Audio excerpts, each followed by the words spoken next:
principal es básicamente la misma. Lo que cambia es que al final, cuando tengamos la posibilidad de conversar con nuestro invitado, vamos a poder hacerle consultas y presentarle casos más cercanos a las áreas que a ustedes les interesan. Les pedimos que a nuestros socios que nos están viendo a través del Zoom, que nos puedan hacer llegar sus preguntas a través del chat, y yo voy a ir juntándolas para poder transmitírselas a nuestro invitado al final de la presentación.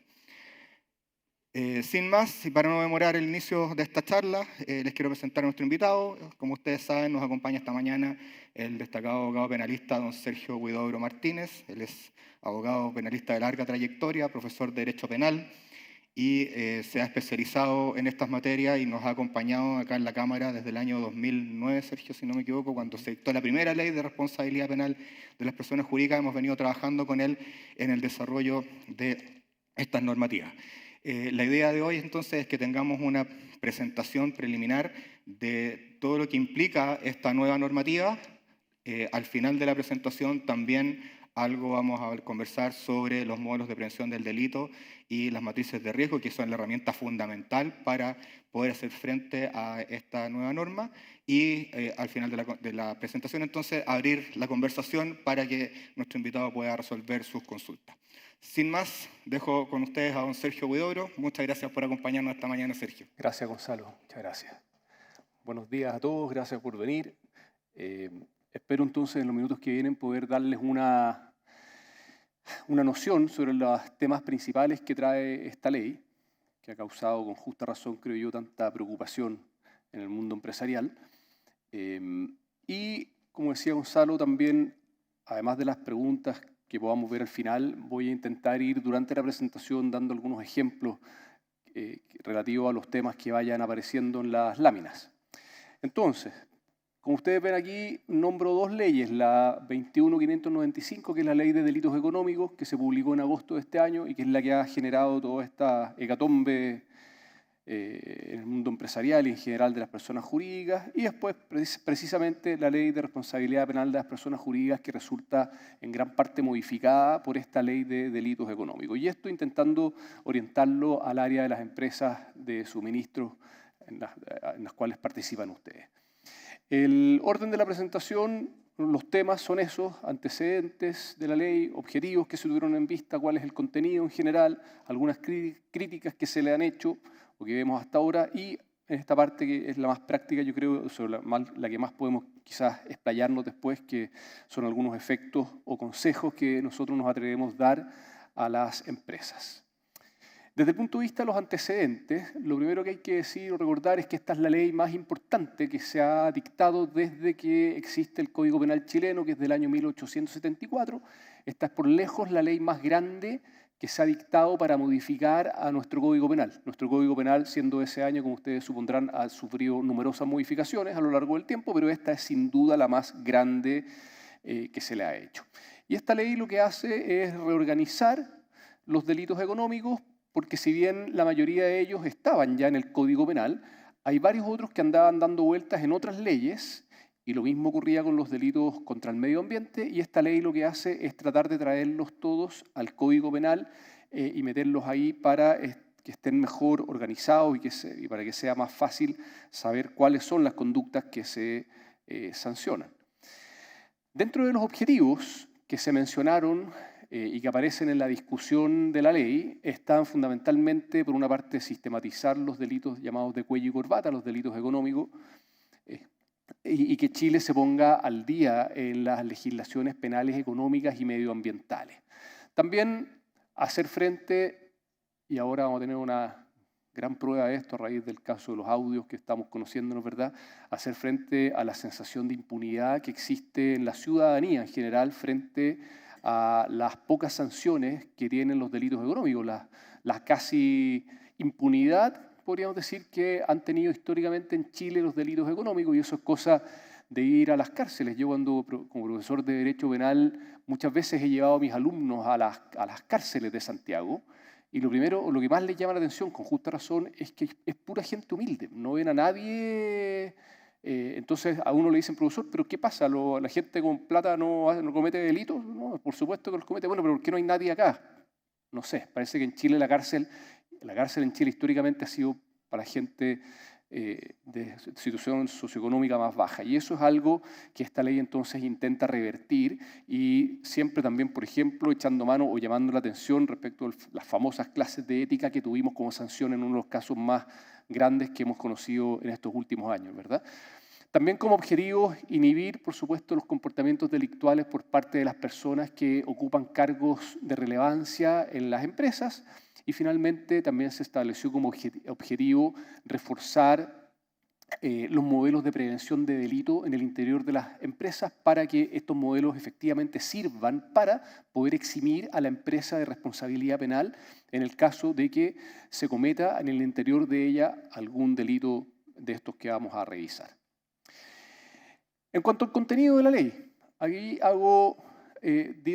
voy a dar las ideas principales porque la verdad es que es una ley muy larga, entonces es imposible en una hora ver todo lo que contiene, pero creo que esto refleja las cuestiones más relevantes. En primer lugar, decir que esta ley lo que hace es crear un estatuto especial, un estatuto más severo para los cerca de 230 delitos, 240, hay algunos que calculan que son 250, depende de la forma en que uno los cuente, delitos económicos que se menciona en esta ley.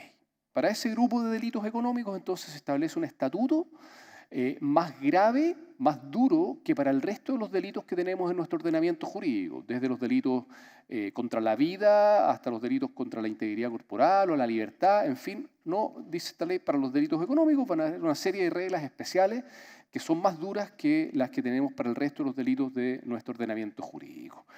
También esta ley crea algunos delitos nuevos que no estaban. La gran mayoría de los delitos la verdad es que sí estaban, pero no obstante eso crea algunos delitos nuevos.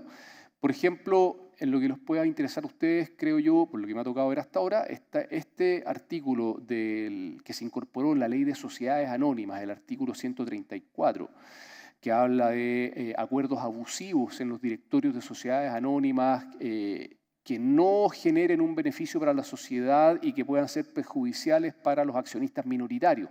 Ese es un delito que ya está causando mucha preocupación y están apareciendo un montón de informes en derecho y opiniones legales respecto a en qué casos podría darse ese tipo de situaciones y se está teniendo cuidado o temor de que sea un delito que se preste mucho para no quiero decir, no es extorsión, pero sí como mecanismo de presión para negociar temas que en estricto rigor son temas de carácter societario, de carácter comercial, y que ahora con este nuevo delito hay mucho temor que ese tipo de conflictos, que siempre han sido de carácter, insisto, societario, se lleven al ámbito penal, muchas veces sabiendo que no hay delito, pero si logro meter una querella, ya produzco una presión que es muy fuerte y que me va a permitir probablemente entonces llegar a una negociación a la cual no tendría opción si es que no tuviera este nuevo delito.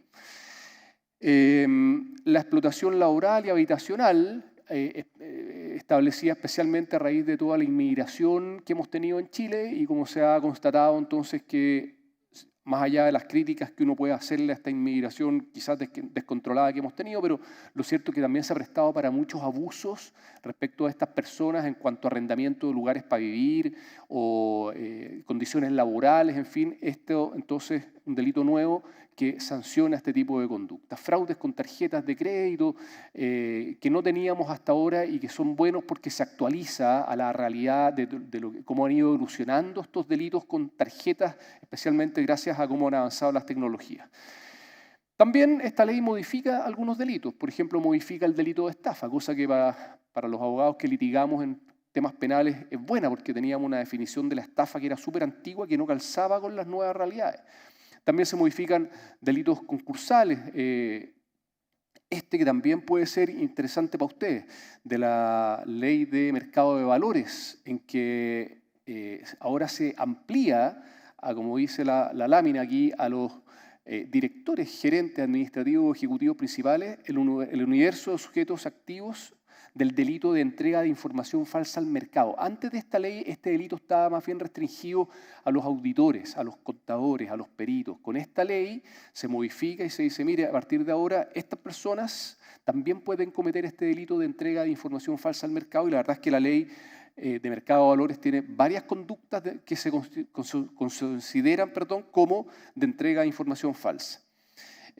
Regula, por supuesto, delitos medioambientales que están pendientes, también en atención a cómo ha ido evolucionando el tema del medio ambiente, el calentamiento global, etcétera, que ha ido generando entonces que conductas que antiguamente no eran constitutivas de delito, bueno, ahora sí pasan a ser constitutivas de delito y son delitos económicos que tienen entonces un estatuto más duro. Amplía los delitos base de la Ley de Responsabilidad Penal de las Personas Jurídicas. A eso me voy a referir más adelante porque es uno de los puntos más importantes de esta ley, la cantidad de delitos por los cuales ahora pueden responder las personas jurídicas.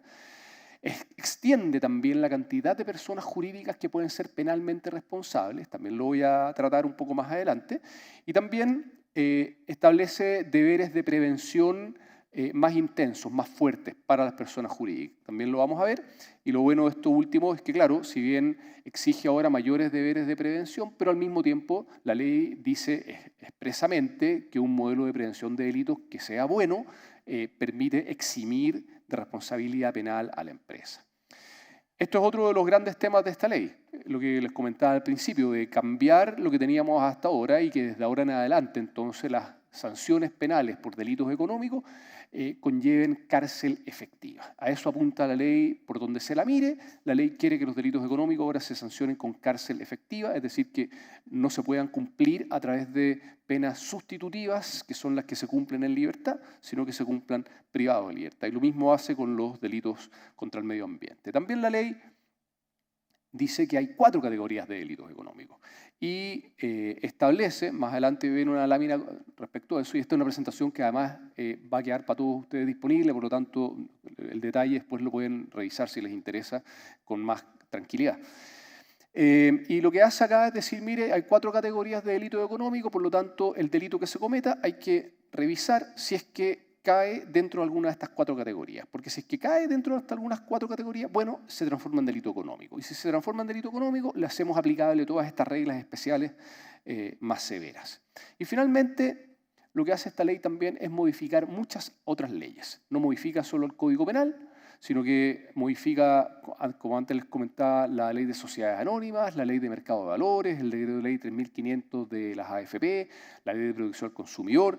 En fin, hay varias leyes que resultan modificadas por esta legislación.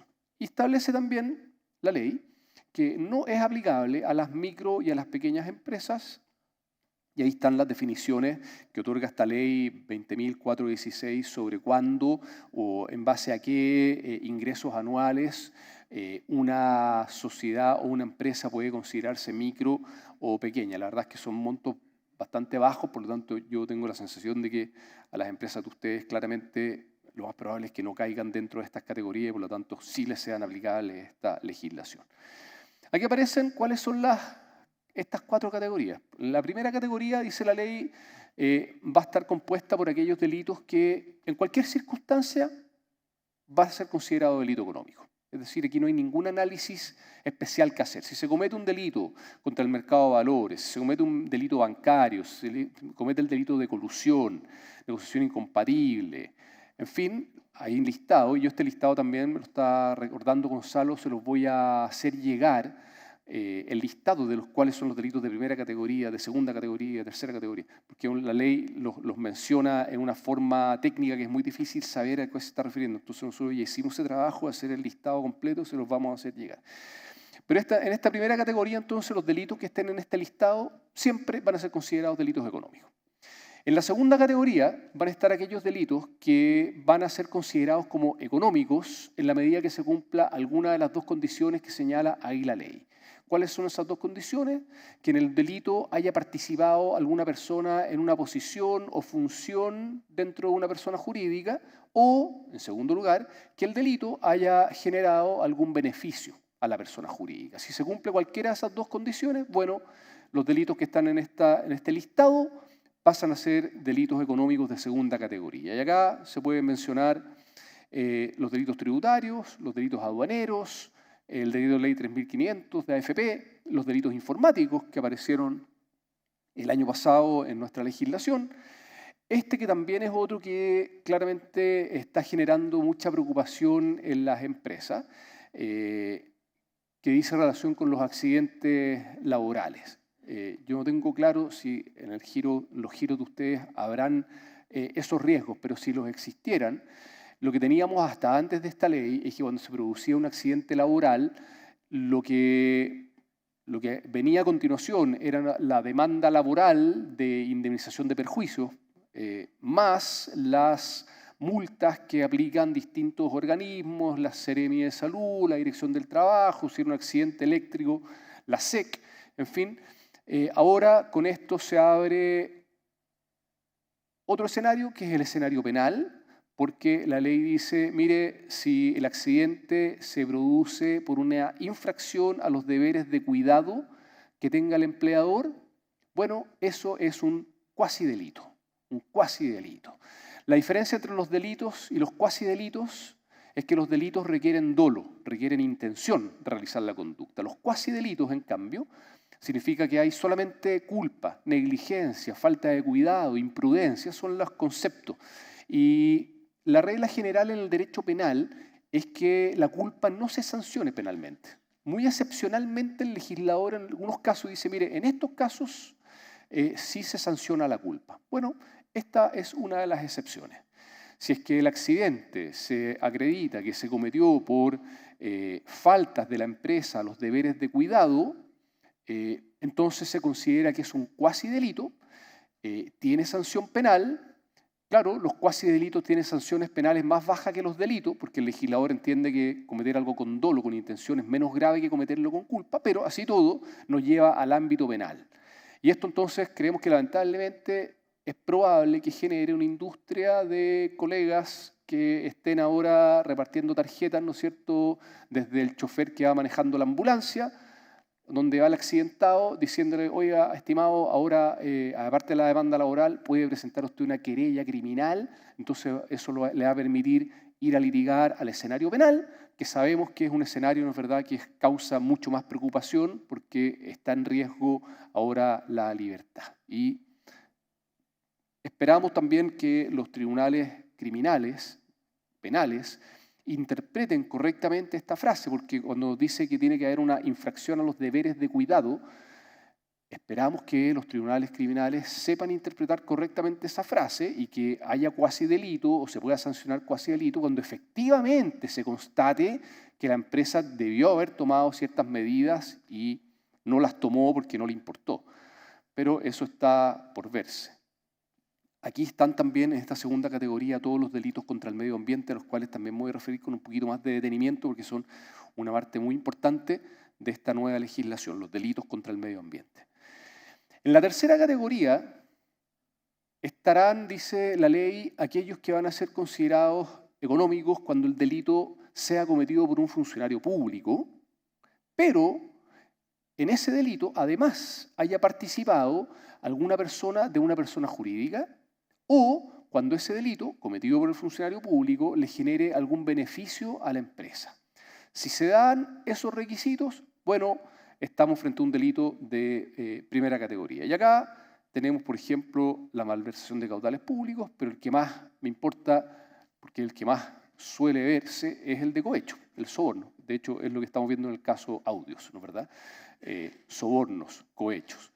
Y acá es donde hay que tener entonces especial cuidado, creo yo, en el sentido de capacitar muy bien a la gente de nuestras empresas y a los terceros que presten servicios para nuestras empresas, porque como vamos a ver, eso también puede gatillar la responsabilidad penal hacia la empresa, en el sentido de que no pueden, por ningún motivo, ni siquiera ofrecer algo a un funcionario público, porque el delito de soborno o cohecho se sanciona penalmente desde que se hace el ofrecimiento. No es necesario que el empleado público cumpla con lo que se le está pidiendo. No, desde que se acredita que se le hizo la oferta, que se le hizo la solicitud, ya está consumado el delito de cohecho. Y acá entonces, por lo que me ha tocado ver a mí, a lo largo de estos años, hay veces en que ciertos empleados de las empresas, porque no saben bien estas cosas y creen que porque son amigos del funcionario público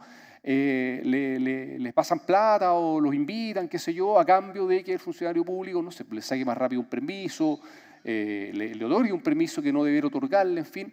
Bueno, esos casos son ahora, siguen siendo delitos de cohecho, pero ahora pasan a tener la categoría de delito económico con estas normas entonces más graves. Por lo tanto, ahí yo creo que hay un temazo y que se resuelve en gran parte, creo, a través de capacitaciones, de buenas capacitaciones.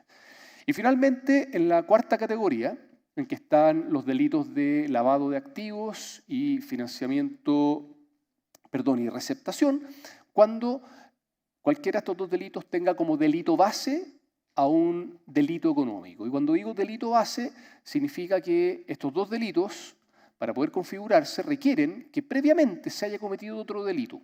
En el lavado de activos, narcotráfico o cualquier delito que haya generado ingresos que posteriormente se lavan, ¿no es verdad? Se meten al sistema financiero de una forma aparentemente lícita. Bueno, si es que este lavado de activos tuvo como delito base a un delito económico, el delito de lavado de activos también se transforma en delito económico. Y lo mismo ocurre con la receptación. La receptación que consiste fundamentalmente, ¿no es verdad?, en comercializar, comprar cosas que tengan un origen ilícito en un robo, en una estafa, etcétera, en materiales de construcción. También me tocó un par de veces oír empresas que compraban materiales de construcción a precios que sabían que estaban muy por bajo el precio de mercado y tenían serias sospechas de que pudieran ser robados o tener algún otro origen de carácter ilícito y miraban para el lado nomás y compraban. Ahora, mucho cuidado porque eso va a ser considerado también delito económico y va a conllevar todo este tema que estamos conversando. Acá les voy a dejar, no me voy a detener ahora en cada uno de estos ejemplos, pero traté de poner varios ejemplos de delitos económicos. Voy a mencionar un par. Por ejemplo, el que les comentaba antes de entrega de información falsa al mercado, del artículo 59 de la Ley de Mercado de Valores. Este es un delito que, la pena que tiene establecida en la ley es una que va de los 3 años y un día a los 10 años. Ahora bien, si es que en este delito participara alguien que tenga alguna posición jerárquica superior en una empresa, directores, gerentes, etc. Bueno, eso va a ser considerado como una agravante muy calificada por esta ley y va a significar que esta pena de 3 años y un día no se pueda aplicar en su parte de abajo y va a tener que partir la pena en los 5 años y un día, de ahí para arriba. Y si después ocurre que hay otra agravante más, como pongo en el ejemplo, que podría ser que el hecho haya afectado el suministro de bienes de primera necesidad o consumo masivo, la pena va a subir aún más, porque irá ahora desde los mismos 5 años, pero ya no va a ser hasta los 10, sino que va a poder llegar hasta los 15. Así juega esta ley con las penas. Y esto sin considerar que todos los delitos económicos, además de una pena privativa de libertad, siempre el delito económico, lo dice esta ley, va a llevar una pena de multa, una pena de inhabilitación y una pena de comiso. O sea, más allá de la pena privativa de libertad, vienen todas estas que, por regla general, en el resto de los delitos de nuestro ordenamiento jurídico eso no ocurre.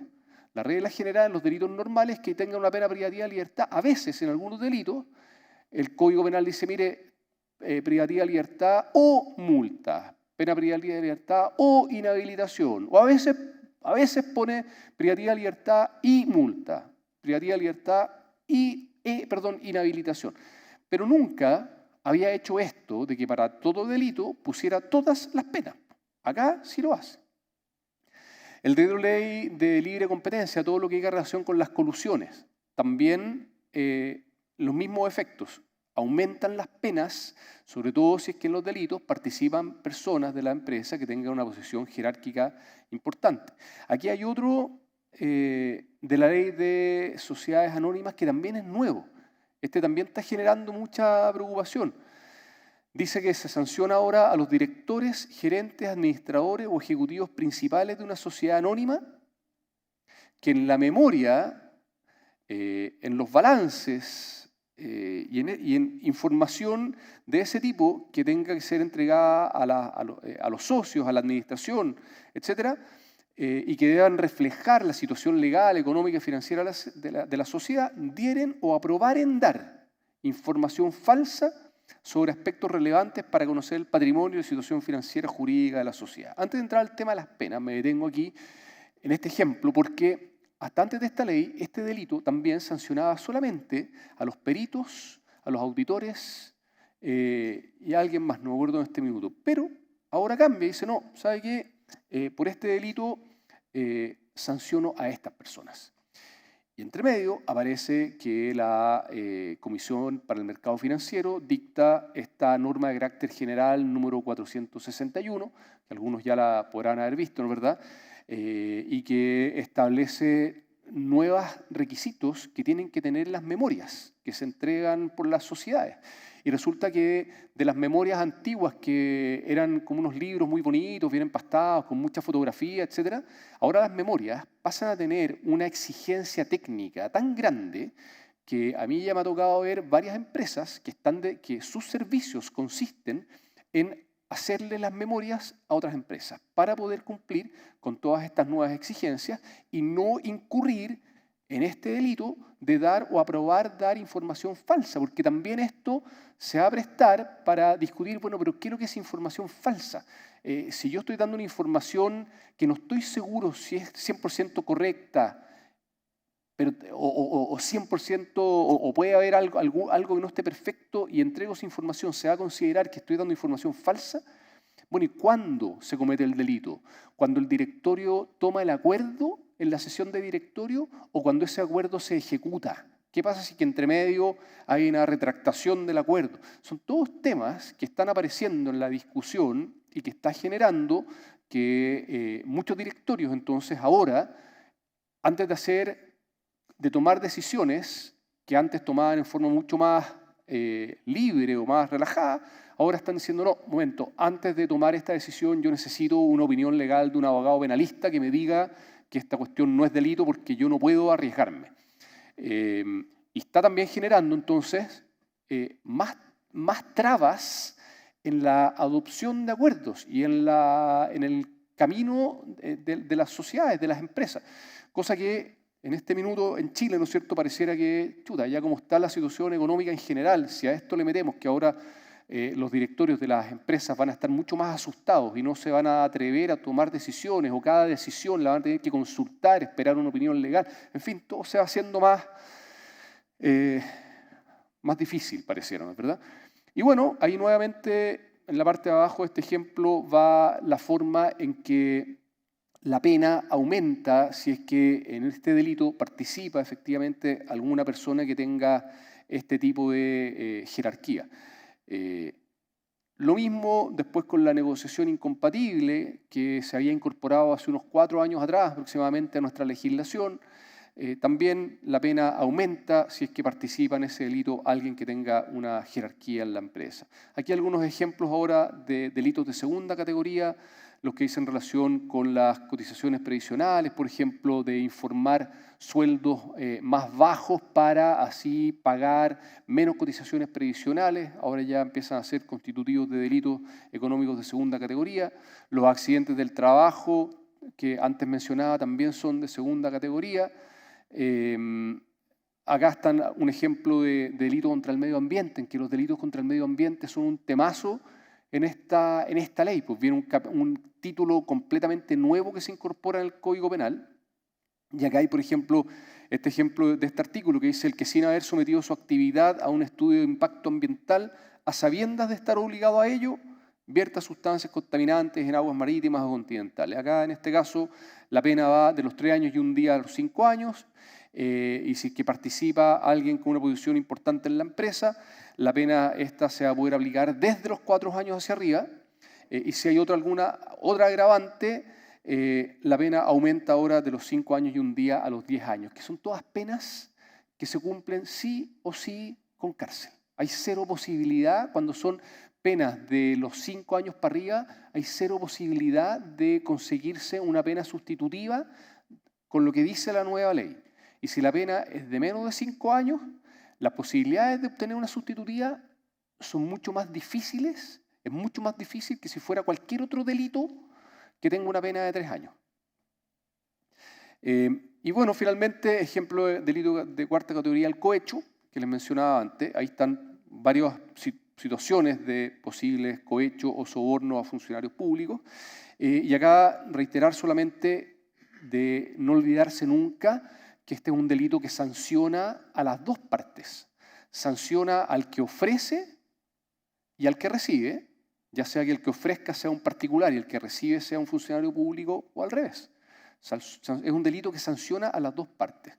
Y es un delito que, reitero o insisto, perdónenlo, Majadero, que se sanciona desde que se hizo la solicitud o se aceptó el ofrecimiento, antes incluso de que se realice la conducta propiamente tal o la conducta que se quiere tener. Y hoy día, acreditar cohechos, lo vimos con el caso audio. Hoy día todo se graba. Con los celulares uno puede grabar todas las reuniones, la fotografía, los videos. Hoy día estamos controlados por todos lados. En los juicios que me toca ver a mí a veces de accidentes del tránsito o de peleas, hoy día hay cámaras en todas partes, queda todo registrado. Por lo tanto, el caso del cohecho también es muy fácil o es mucho más fácil hoy en día acreditar un cohecho. El cibercrimen de la PDI recupera todos los WhatsApps, recupera todos los correos electrónicos, aunque uno los haya borrado, los correos electrónicos, aunque se borren de la bandeja de eliminados del computador, el cibercrimen los recupera con los WhatsApps también. Aunque uno los borre, se recuperan. Me tocó ver una película en que llegaba el cibercrimen a una empresa a incautar, y los tipos desesperadamente abrían las ventanas y tiraban los computadores, empezaban a tirar los computadores por el 20º piso para abajo. Entonces al final el fiscal del Ministerio Público decía, ¿sabe qué? Además de los delitos que los estamos constatando igual, le vamos a poner otro delito más, que es la obstrucción a la justicia, por haber arrojado los computadores. Entonces ese tipo de cosas hay que tener mucho cuidado en este tipo de delitos, sobre todo de cohecho. En materia de delitos contra el medio ambiente, que es un tema, como les he dicho, muy, muy importante, muy relevante en esta ley, ocurre que hasta ahora los delitos contra el medio ambiente estaban dispergados en muchas legislaciones distintas. Bueno, esta ley los toma todos, los saca de esas leyes y los mete todos en el Código Penal en un título especial, donde además incorpora conductas que antiguamente no eran constitutivas de delito y que ahora sí lo son. Y se intenta proteger todos los ámbitos o todos los aspectos del medio ambiente: aire, aguas, tierras, humedales, glaciares, parques nacionales, monumentos naturales, en fin. Ocurre que acá hay otra excepción, en el sentido que en los delitos contra el medio ambiente también muchos de estos delitos se sancionan incluso cuando en vez de haber dolo hay culpa. Por lo tanto, muchos delitos contra el medio ambiente también se sancionan como cuasi delitos, que digo que es algo excepcional porque la regla general en materia penal es que la culpa no se sancione. Pero en el caso de los delitos contra el medio ambiente, la culpa en muchos otros delitos sí se sanciona. Y es más fácil acreditar culpa que acreditar dolo. En ambos casos es lo que nos pasa en el derecho penal. En los tribunales, en los juicios penales, tenemos que demostrar o acreditar frente a un juez qué es lo que la persona estaba pensando cuando cometía el delito. Y uno dice, pero ¿cómo voy a acreditar? ¿Cómo puedo probar lo que la persona, cuál fue la intención de la persona, si es algo que está en la mente? Bueno, los juicios penales se tratan de eso y se puede acreditar en base a testigos, en base a correos electrónicos, WhatsApps, en fin. Uno logra demostrar cuál fue la intención de la persona que está siendo juzgada. Y bueno, puede ser que no se logre acreditar dolo, pero en estos delitos basta con acreditar culpa, es decir, el estándar probatorio es más bajo. Y aumentan entonces las posibilidades de sanción penal por temas contra el medio ambiente. Y ahí mi recomendación es, yo se los voy a mandar después, pero pegarle una leída para ver el detalle de cuáles son ahora los delitos contra el medio ambiente. Yo no saco nada con leérselos acá, se alargaría mucho y no son difíciles de entender, pero es bueno pegarle una mirada para tener una primera aproximación a saber en qué casos se podría cometer un delito o un cuasi delito contra el medio ambiente. Y lo otro que ha ocurrido acá es que se ha criticado bastante que hay varios de estos delitos contra el medio ambiente en que la conducta no ha quedado adecuadamente establecida. Porque algunos de estos delitos tienen frases tales como que el delito tenga una extensión espacial de relevancia o que tenga efectos prolongados en el tiempo.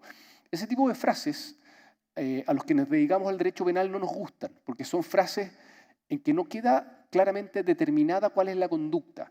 Y cuando no está claramente determinada la conducta, quedamos a la discrecionalidad de los fiscales y de los jueces.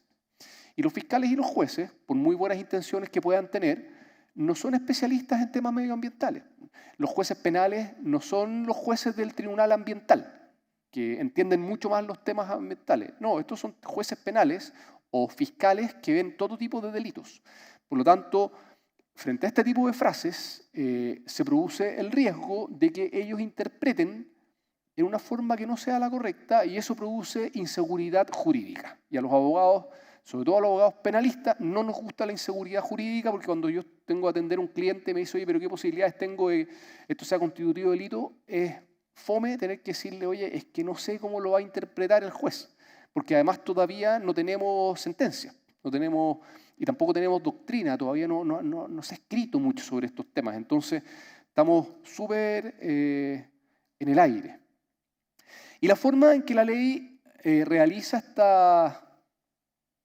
esta sistematización de los delitos contra el medio ambiente en esas dos líneas, una protección que es directa, a través de la cual establece cuáles son los delitos de contaminación y cuáles son los delitos de grave daño ambiental, esos son los artículos en que están contenidos, después establece algunas reglas generales y también hace una protección de carácter indirecto al medio ambiente, que es especialmente a través de unas modificaciones que le hizo a la ley del medio ambiente, donde se establecieron especialmente delitos de falsificación, presentar documentos falsos para obtener permisos ambientales, para lograr aprobar proyectos o fraccionar proyectos para lograr la aprobación que no se habría obtenido si es que el proyecto se hubiera presentado en forma completa. Ese tipo de conductas quedaron sancionadas a través de esa ley.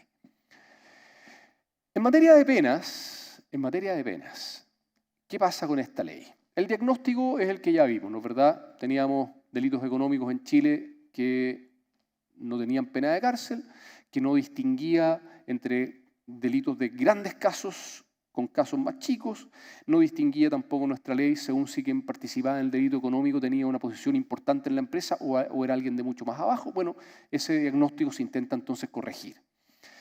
En segundo lugar, la ley dice que todos los delitos económicos conllevan pena privativa de libertad más multa, más inhabilitaciones y prohibiciones para cargos públicos, para cargos gerenciales, que pueden llegar hasta los 10 años, para contratar con el Estado, que puede llegar a ser inhabilitación o prohibición perpetua, extinguiendo los contratos que pueden estar vigentes. Son penas, además, que no pueden ser sustituidas y, además, todo delito conlleva el comiso de las ganancias. Esto, como les contaba hace unos minutos atrás, es algo absolutamente nuevo, inédito, porque no hay ningún otro delito en nuestro ordenamiento jurídico que sancione con todos estos tipos de penas a la conducta sancionada. Acá tenemos privativa de libertad, multa, inhabilitaciones, comiso. 4 penas para cada delito. También en materia de penas, ya lo hemos dicho, establece la responsabilidad especial de los que tengan el control de la empresa, dueños, directores, gerentes especialmente. Y las penas son de cumplimiento efectivo, es decir, se intenta que sean con cárcel. Eso es sí o sí. También en materia de penas, esta ley establece un sistema especial para determinar la pena, es decir, tiene sus propias agravantes y atenuantes para saber cuál es la pena que va a haber que aplicar en concreto. Establece normas especiales en materia de sustitución de penas. En ese aspecto, en el recuadro siguiente, en lo que dice penas sustitutivas, esta ley dice que no existe, por ejemplo, para los delitos económicos, la pena sustitutiva de libertad vigilada. La libertad vigilada, nosotros la usamos mucho. Cuando algún cliente nuestro es condenado en algún delito, una de las penas sustitutivas que con mayor frecuencia logramos obtener los abogados es la libertad vigilada. Es decir, que la persona pueda cumplir la pena en libertad, reuniéndose una vez al mes con un delegado, el delegado informa al tribunal una vez cada 2 meses, después vamos a una audiencia en el tribunal con el cliente, con el delegado, conversamos sobre cómo se está llevando el cumplimiento de la pena en libertad, en fin, eso acá desaparece. Después, por ejemplo, en las otras penas sustitutivas que se mantienen en esta ley, que son la revisión condicional y la reclusión parcial en el domicilio o en un establecimiento especial, esas formas sustitutivas de cumplir una pena privativa de libertad, en esta ley son mucho más difíciles de obtener. Es decir, si comete un delito de homicidio, por ejemplo, con dolo, tengo más posibilidades de obtener una remisión condicional o una reclusión parcial que si cometo un delito económico. Y por eso una de las principales críticas es que esta ley, por muy bien intencionada que haya sido, pero se le pasa la mano un poco en lo que dice en relación con las penas. Se produce una desproporción con el resto de las penas del ordenamiento jurídico, porque siempre a nivel mundial se ha entendido que la vida es más importante que el patrimonio. Por lo tanto, un delito contra la vida o contra la integridad corporal o incluso contra la libertad o la indemnidad sexual, violaciones, abusos sexuales, son delitos que históricamente a nivel internacional han tenido sanciones más altas que los delitos contra el patrimonio. Acá, en cambio, resulta que no. Acá, a partir de ahora, los delitos económicos contra el patrimonio, desde el punto de vista proporcional, tienen penas más altas que el resto de los delitos del ordenamiento jurídico. Sí, por lo menos, contempla esta ley la posibilidad de que si alguien colabora eficazmente, pueda aspirar a una atenuación en la pena y en algunos casos incluso a una exención de pena. Pero la colaboración eficaz es bien exigente. La ley dice que tienen que otorgarse antecedentes que permitan acreditar que se ha cometido un delito o que permitan acreditar quienes participaron en el delito. Y eso es algo difícil de poder otorgar. Y bueno, si se consiguiera, si el fiscal y el juez consideraran que la colaboración que se ha prestado sí logra llegar a esos objetivos, uno podría configurar entonces la atenuante y quizás incluso la eximente de colaboración eficaz. En materia de comiso, el comiso significa que cuando se comete un delito uno se puede apropiar o el Estado se queda con los beneficios económicos que haya generado el delito. Acá las particularidades son, en primer lugar, que todo delito económico lleva al comiso, pero hay algunas cuestiones que son más especiales aún. Por ejemplo, que la ley diga que aunque se dicte una sentencia absolutoria en un juicio penal, igual se van a decomisar los efectos del delito. Y uno al principio decía, bueno, pero ¿cómo? A ver, si se dicta una sentencia absolutoria significa que la persona es inocente. ¿Por qué si la persona es inocente le van a decomisar las ganancias del delito? Y la ley ahí aclara y dice, mire, no es en todo caso, sino que en casos tales como que la persona que está siendo juzgada se muera durante el juicio. Si la persona se muere, evidentemente no va a poder ser condenada ella penalmente, pero sí, no obstante haberse muerto, se acreditó que el delito se había cometido, bueno, entonces en ese caso vengan para acá todos los bienes del delito, aunque la persona se haya muerto. O si la persona se escapó del país, la gente muchas veces cuando está siendo enjuiciada penalmente se arranca de Chile esperando que pasen los años necesarios para después poder alegar la prescripción. Y mediante la prescripción uno no puede ser sancionado. Bueno, en ese tipo de casos la ley también dice, si es que alguien se arranca y por lo tanto es declarado rebelde en un juicio, esa es la palabra que se utiliza en los juicios, alguien es declarado rebelde cuando no se le puede encontrar. Bueno, en ese tipo de casos, si es que el delito está acreditado, también se van a decomisar los bienes. Y en caso de que los bienes ya hayan llegado a manos de terceros que no tengan relación con el delito, por ejemplo, herederos, tuvimos noticia en Chile de un par de casos en los cuales se estaban investigando delitos y entre medio de las personas que eran investigadas murieron y los bienes pasaron a los herederos y después se logró acreditar, se estableció que se había cometido el delito, pero los bienes no se pudieron recuperar porque ya habían pasado a mano de los herederos. Y los herederos decían, oiga, pero si yo no tuve nada que ver con el delito, por lo tanto no me venga a pedir a mí los bienes. Bueno, esta ley dice que en este tipo de casos esos bienes sí se van a poder ir a decomisar a los herederos, porque lo que no se acepta, el principio que no se es el de que no puede haber enriquecimiento ilícito. Yo no me puedo enriquecer a través de una herencia si es que los bienes que me llegan en esa herencia tienen un origen ilícito. Pareciera ser, creo yo, un correcto principio. En materia de multas, que también todo delito económico lleva multa, la idea que hay acá es que hasta ahora las multas por los delitos en Chile eran multas irrisoriamente bajas para los delitos en general del Código Penal. Y eso es algo acá también se intenta revertir. Se dice, mira, acá nos interesa que esta cuestión duela no solamente desde el punto de vista de la privación de libertad, sino que además pegue en el patrimonio. Y por lo tanto vamos a establecer multas significativas. Y estas multas entonces son establecidas en base a dos criterios. En base a la gravedad del delito, Mientras la pena privativa de libertad sea más alta es la multa y viceversa. Y así, por ejemplo, un delito que tenga una pena de presidio mayor en su grado medio va a tener 201 a 250 días multas. Y así sucesivamente, mientras más alta la pena privativa de libertad, más alta la multa y viceversa. Ese es un criterio, la gravedad de la pena. Y el segundo criterio dice relación con los ingresos de la persona condenada. Y para esos efectos la ley dice, mire, hay que ver cuánto fue el ingreso promedio diario de la persona durante el año anterior a que haya comenzado la persecución penal. Y bueno, ahí entonces se va a tratar de establecer cuánto ganó la persona en ese año. Y hoy en día, con toda la tecnología que hay, es cada vez más fácil lograr pesquisar cuáles fueron los ingresos de la persona por todo tipo de origen. Y en base a eso entonces se va a establecer, se va a decir, mire ya, durante este año el ingreso promedio diario de esta persona fue de X, qué sé yo, 500.000 pesos diarios. Bueno, si tiene una pena de 250 días multa, esos 500.000 pesos se van a multiplicar por 250. Y la ley le dice al juez, ¿sabe, señor juez? Si después de hecho este análisis, usted considera que este valor del día multa es muy bajo en proporción al patrimonio que tiene esta persona, yo le permito a usted, señor juez, que el día multa me lo calcule por el doble del valor.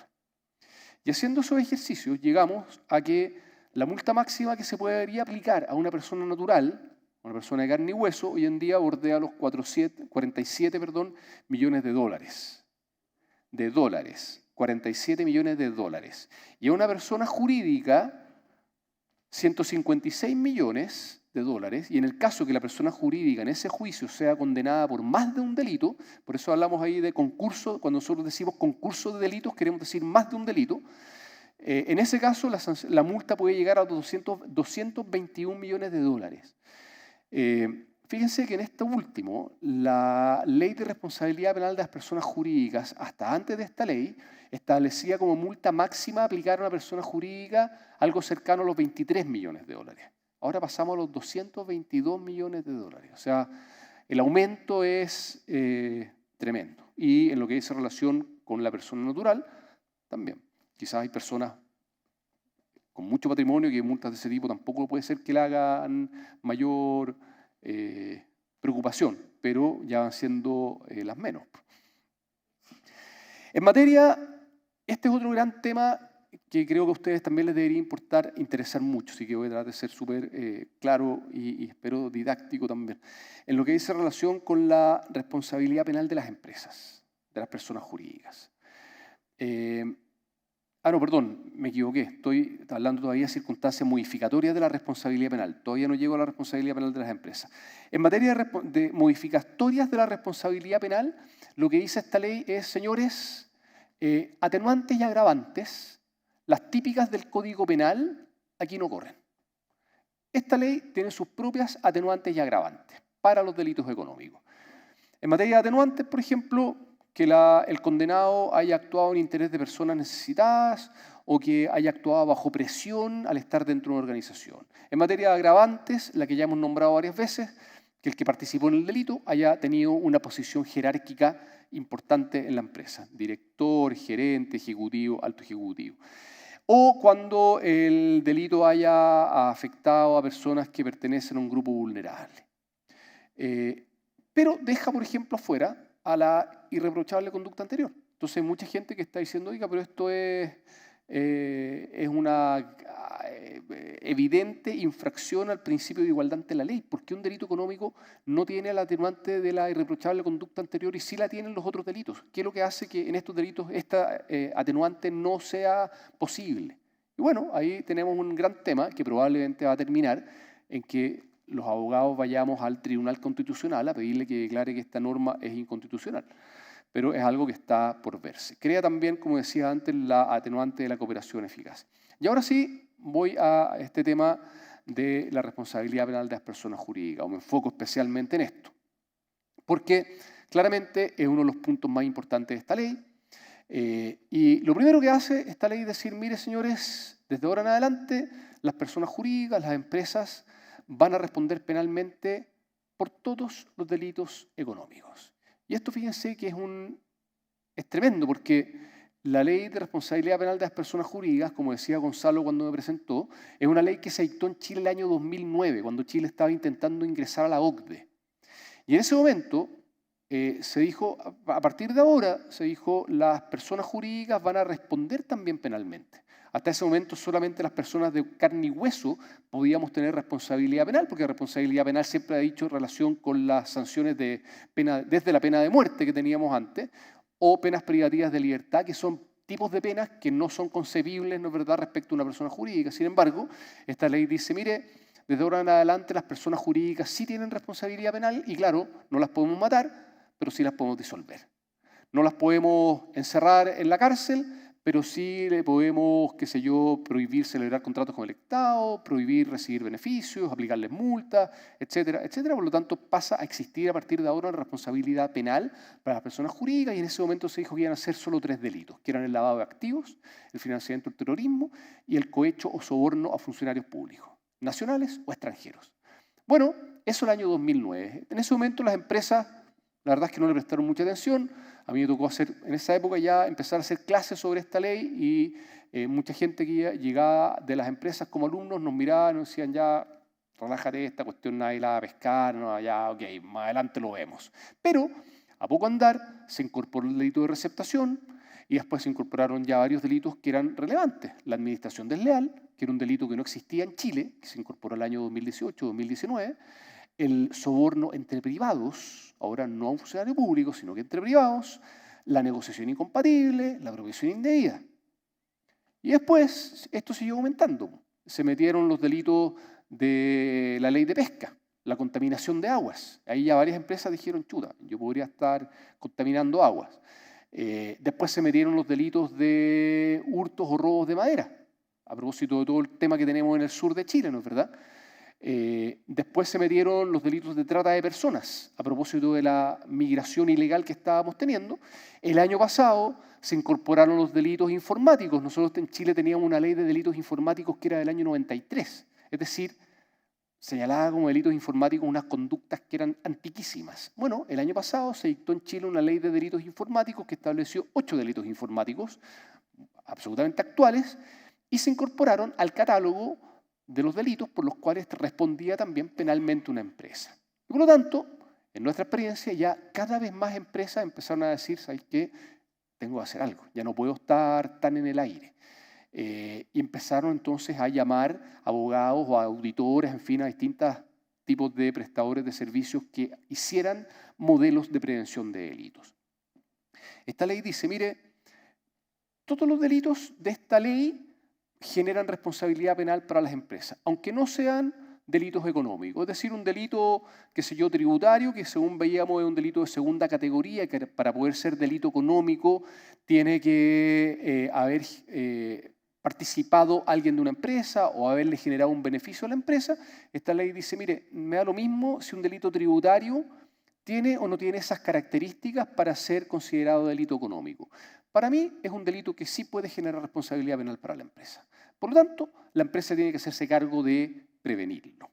Ahora bien, agrega la ley, afortunadamente, señor persona jurídica le dice, usted tampoco en su modelo de prevención de delitos no tiene que hacerse cargo de prevenir los 230 o los 250 delitos, porque el legislador afortunadamente entiende que si cada empresa, imagínense las más chicas o las medianas, tienen que hacerse cargo de prevenir 240 o 250 delitos, las empresas con justa razón levantan la mano y dicen, oye, pero es que no me pueden pedir algo así, pues si me piden gestionar en el día a día 250 delitos, ¿en qué minuto hago mi negocio?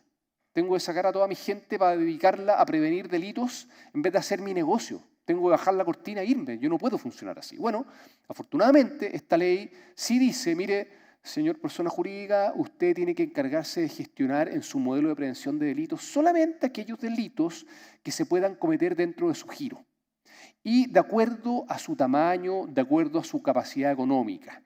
Y eso a los abogados entonces nos permite el día de mañana ir a donde las empresas, o cuando uno está haciendo este trabajo, que las primeras reuniones de modelo de prevención del delito sea una reunión en la cual yo me siente con el gerente general, con los directores, y vayamos revisando el catálogo. Y vayamos diciendo, ya, este delito lo dejamos dentro, pero este delito, en cambio, no tiene nada que ver con nuestro giro, no se puede cometer en nuestra empresa, así que lo dejamos fuera.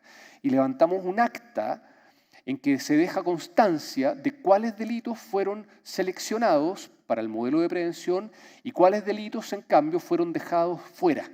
Y dejamos algún tipo de argumentación.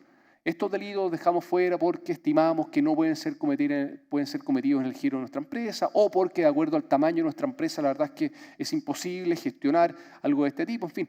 Pero todo ese trabajo, la recomendación es que el día de mañana vaya quedando como en actas, que se vaya dejando registro. Porque todas esas actas, todos esos registros son lo que uno después en los juicios usa como prueba. Esa trazabilidad es la que al abogado el día de mañana, si la empresa se llega a ver inserta en un juicio de este tipo, esa es la información que el abogado defensor va a llevarle al fiscal y al juez y le va a decir, oiga juez, pero mire, este es el trabajo que hicimos nosotros. O sea, nosotros este delito, si es que no lo teníamos contemplado en nuestro modelo, no es porque nos dio lata. Acá está la razón por la cual no lo contemplamos y nos basamos en lo que dice la ley. Pero aquí está el acta. Entonces, eso hay que irlo haciendo, hay que irlo guardando.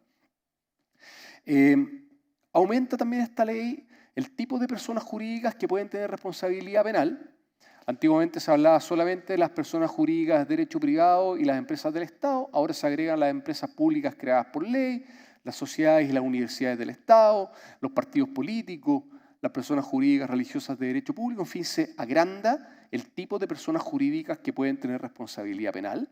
Después también esta ley aumenta los deberes de prevención por parte de las empresas. Dice expresamente que la empresa puede ser sancionada si es que el delito se ha perpetrado, favorecido o facilitado por la falta de la implementación efectiva de un modelo adecuado de prevención. Cuando dice falta de implementación efectiva, también me detengo acá en algo de carácter práctico.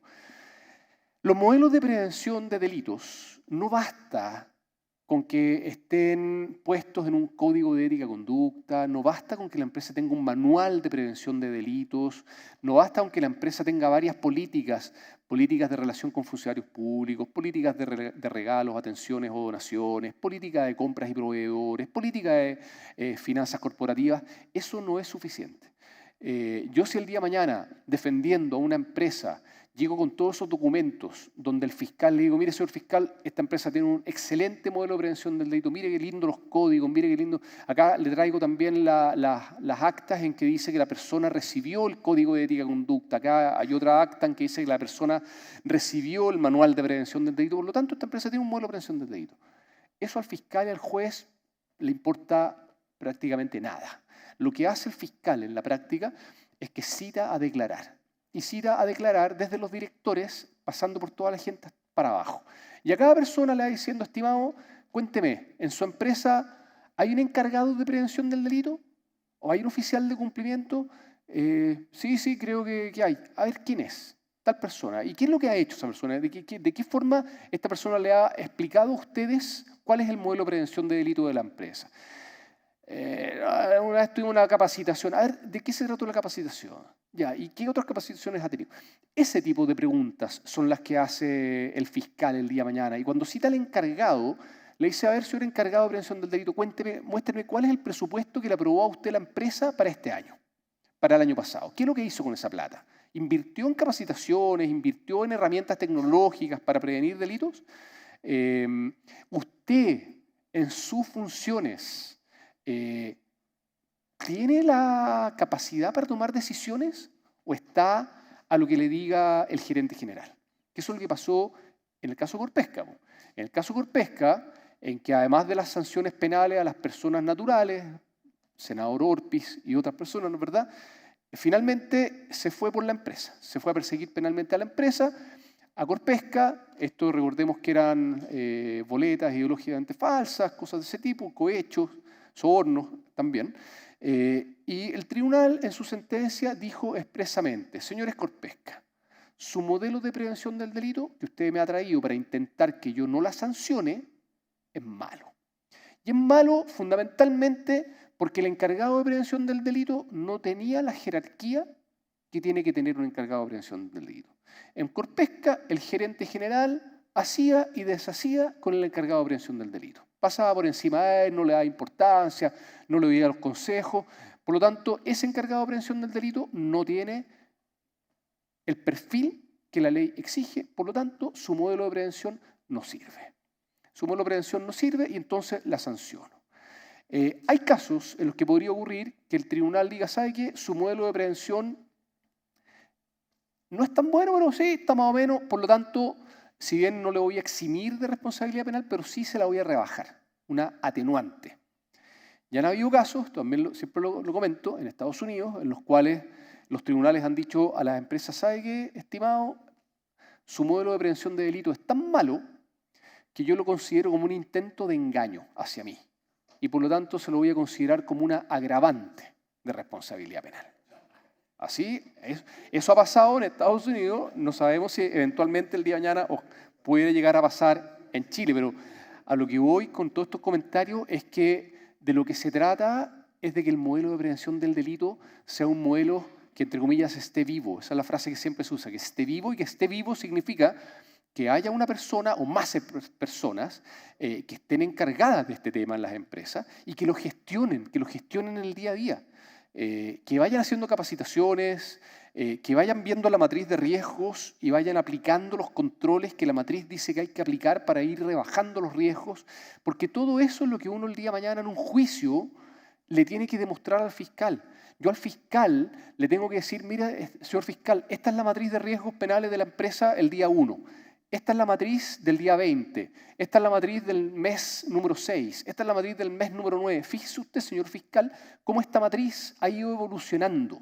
Eso significa que se está aplicando, y que se esté aplicando significa entonces que el modelo está vivo. ¿Okay? Eso es lo que se exige y lo que es necesario. Entonces, perdón que me detenga tanto en esto, pero es que no basta con hacer el modelo. Ese es el puntapié inicial. Hay que hacer un modelo. Pero una vez hecho, hay que aplicarlo. Yo no saco nada, insisto, con mostrarle al fiscal que lo tengo hecho. El fiscal, además de eso, me dice, ya, pero demuéstreme que esta cuestión se usa. Porque si yo le demuestro que se usa, y si el día de mañana se comete un delito en la empresa, pero resulta que la persona que cometió el delito logró burlar los controles, de eso sí hay muchas sentencias, sobre todo afuera, que dicen, ¿sabe qué? La persona de la empresa efectivamente cometió el delito, pero está demostrado que la persona logró burlar los controles que tenía el modelo de prevención. Y sobre eso ya la verdad es que no se le puede exigir más a la empresa, por lo tanto, aunque se haya cometido el delito, la empresa queda exenta de responsabilidad penal, porque se demostró que la persona logró burlar los controles. Pero habían controles, y eran buenos controles. Lo que pasa es que así todo, la persona logró burlarlos. Bueno, en ese caso, el modelo de prevención igualmente puede ser considerado bueno y eximir de pena a la persona jurídica, no obstante que sí se le aplique la pena a la persona natural, ¿verdad? Ya no es necesario que el delito le genere un beneficio económico a la empresa. Ahora la ley dice, mire, para generar responsabilidad penal, aunque el delito no le genere un beneficio económico a la empresa, igualmente sí le puede generar responsabilidad penal.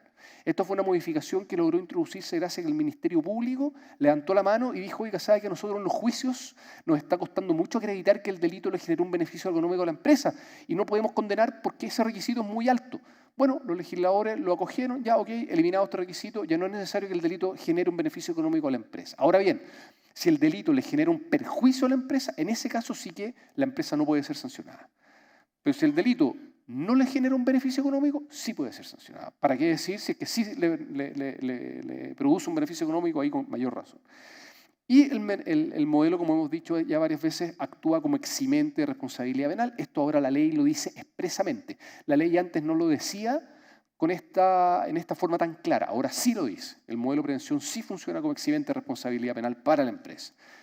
Esto es un temazo que es súper preocupante, creo yo, y del cual hay que hacerse cargo con harto cuidado. Cómo se amplían ahora las personas naturales que le pueden generar o gatillar la responsabilidad penal a la empresa. Porque hasta antes de esta ley, para que se le gatillara la responsabilidad penal a la empresa, era necesario que la persona natural que hubiera cometido el delito, recordemos que los delitos siempre tienen que ser cometidos por una persona natural, ¿verdad? Pero antes la ley decía, mire, para que una persona natural que comete un delito le gatille por ese delito la responsabilidad penal a la empresa, es necesario que esa persona natural tenga un cargo o función de jerarquía importante en la empresa. O que lo haya cometido alguien que esté inmediatamente debajo de esa persona. Ahora la ley dice, no, ya no soy tan exigente. Ahora, cualquier persona que ocupa un cargo o una función en la empresa puede gatillarle la responsabilidad penal. Pero más que eso, cualquier persona que le preste servicios a una persona jurídica, gestionando, dice, asuntos suyos frente a terceros, abogados, auditores, arquitectos, en fin, lo que se les ocurra, con o sin representación. Es decir, aunque esa persona no tenga un mandato por escritura pública, un poder, sino que gestione asuntos de la empresa frente a terceros, bueno, si esa persona comete alguno de estos delitos, ¡pum!, le gatilla la responsabilidad penal a la empresa.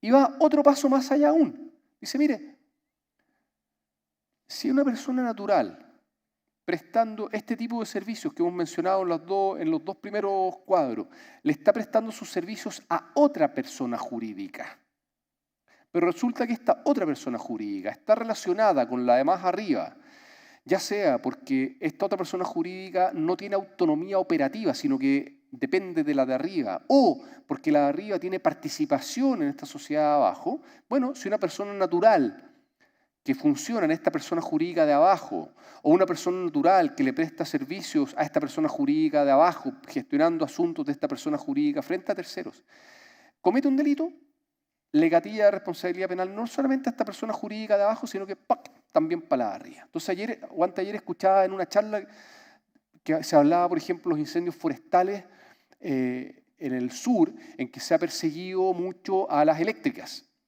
Y se decía, bueno, pero es que resulta que las eléctricas, para el trabajo de despodamiento de los árboles que están cerca de las líneas de transmisión, ese trabajo no lo hacen ellas, sino que subcontratan a otras empresas. Y resulta entonces que hay un trabajador, un operario de una empresa subcontratista mucho más chica, que es el tipo que no podó bien. Y por ese no buen podamiento, el calor genera un chispazo que le llega al cable, el cable lo transmite y se genera el incendio forestal. Bueno, con este tipo de eslabones, se decía en un seminario, decía, este tipo de casos van a ser el tipo de casos en los cuales se va a buscar sancionar a la eléctrica, en este caso. No solamente al tipo que no hizo la pega que tenía que hacer o que la hizo mal, sino que a la persona jurídica, a la empresa subcontratista que tiene contratada a este señor, pero también a la eléctrica que contrató a esta subcontratista. Porque se dice, mire, acá usted no puede desligar sus responsabilidades. Usted, eléctrica, está recibiendo unos ingresos por este servicio, pero resulta que usted subcontrató a alguien que tenía que hacer algo que era de su responsabilidad.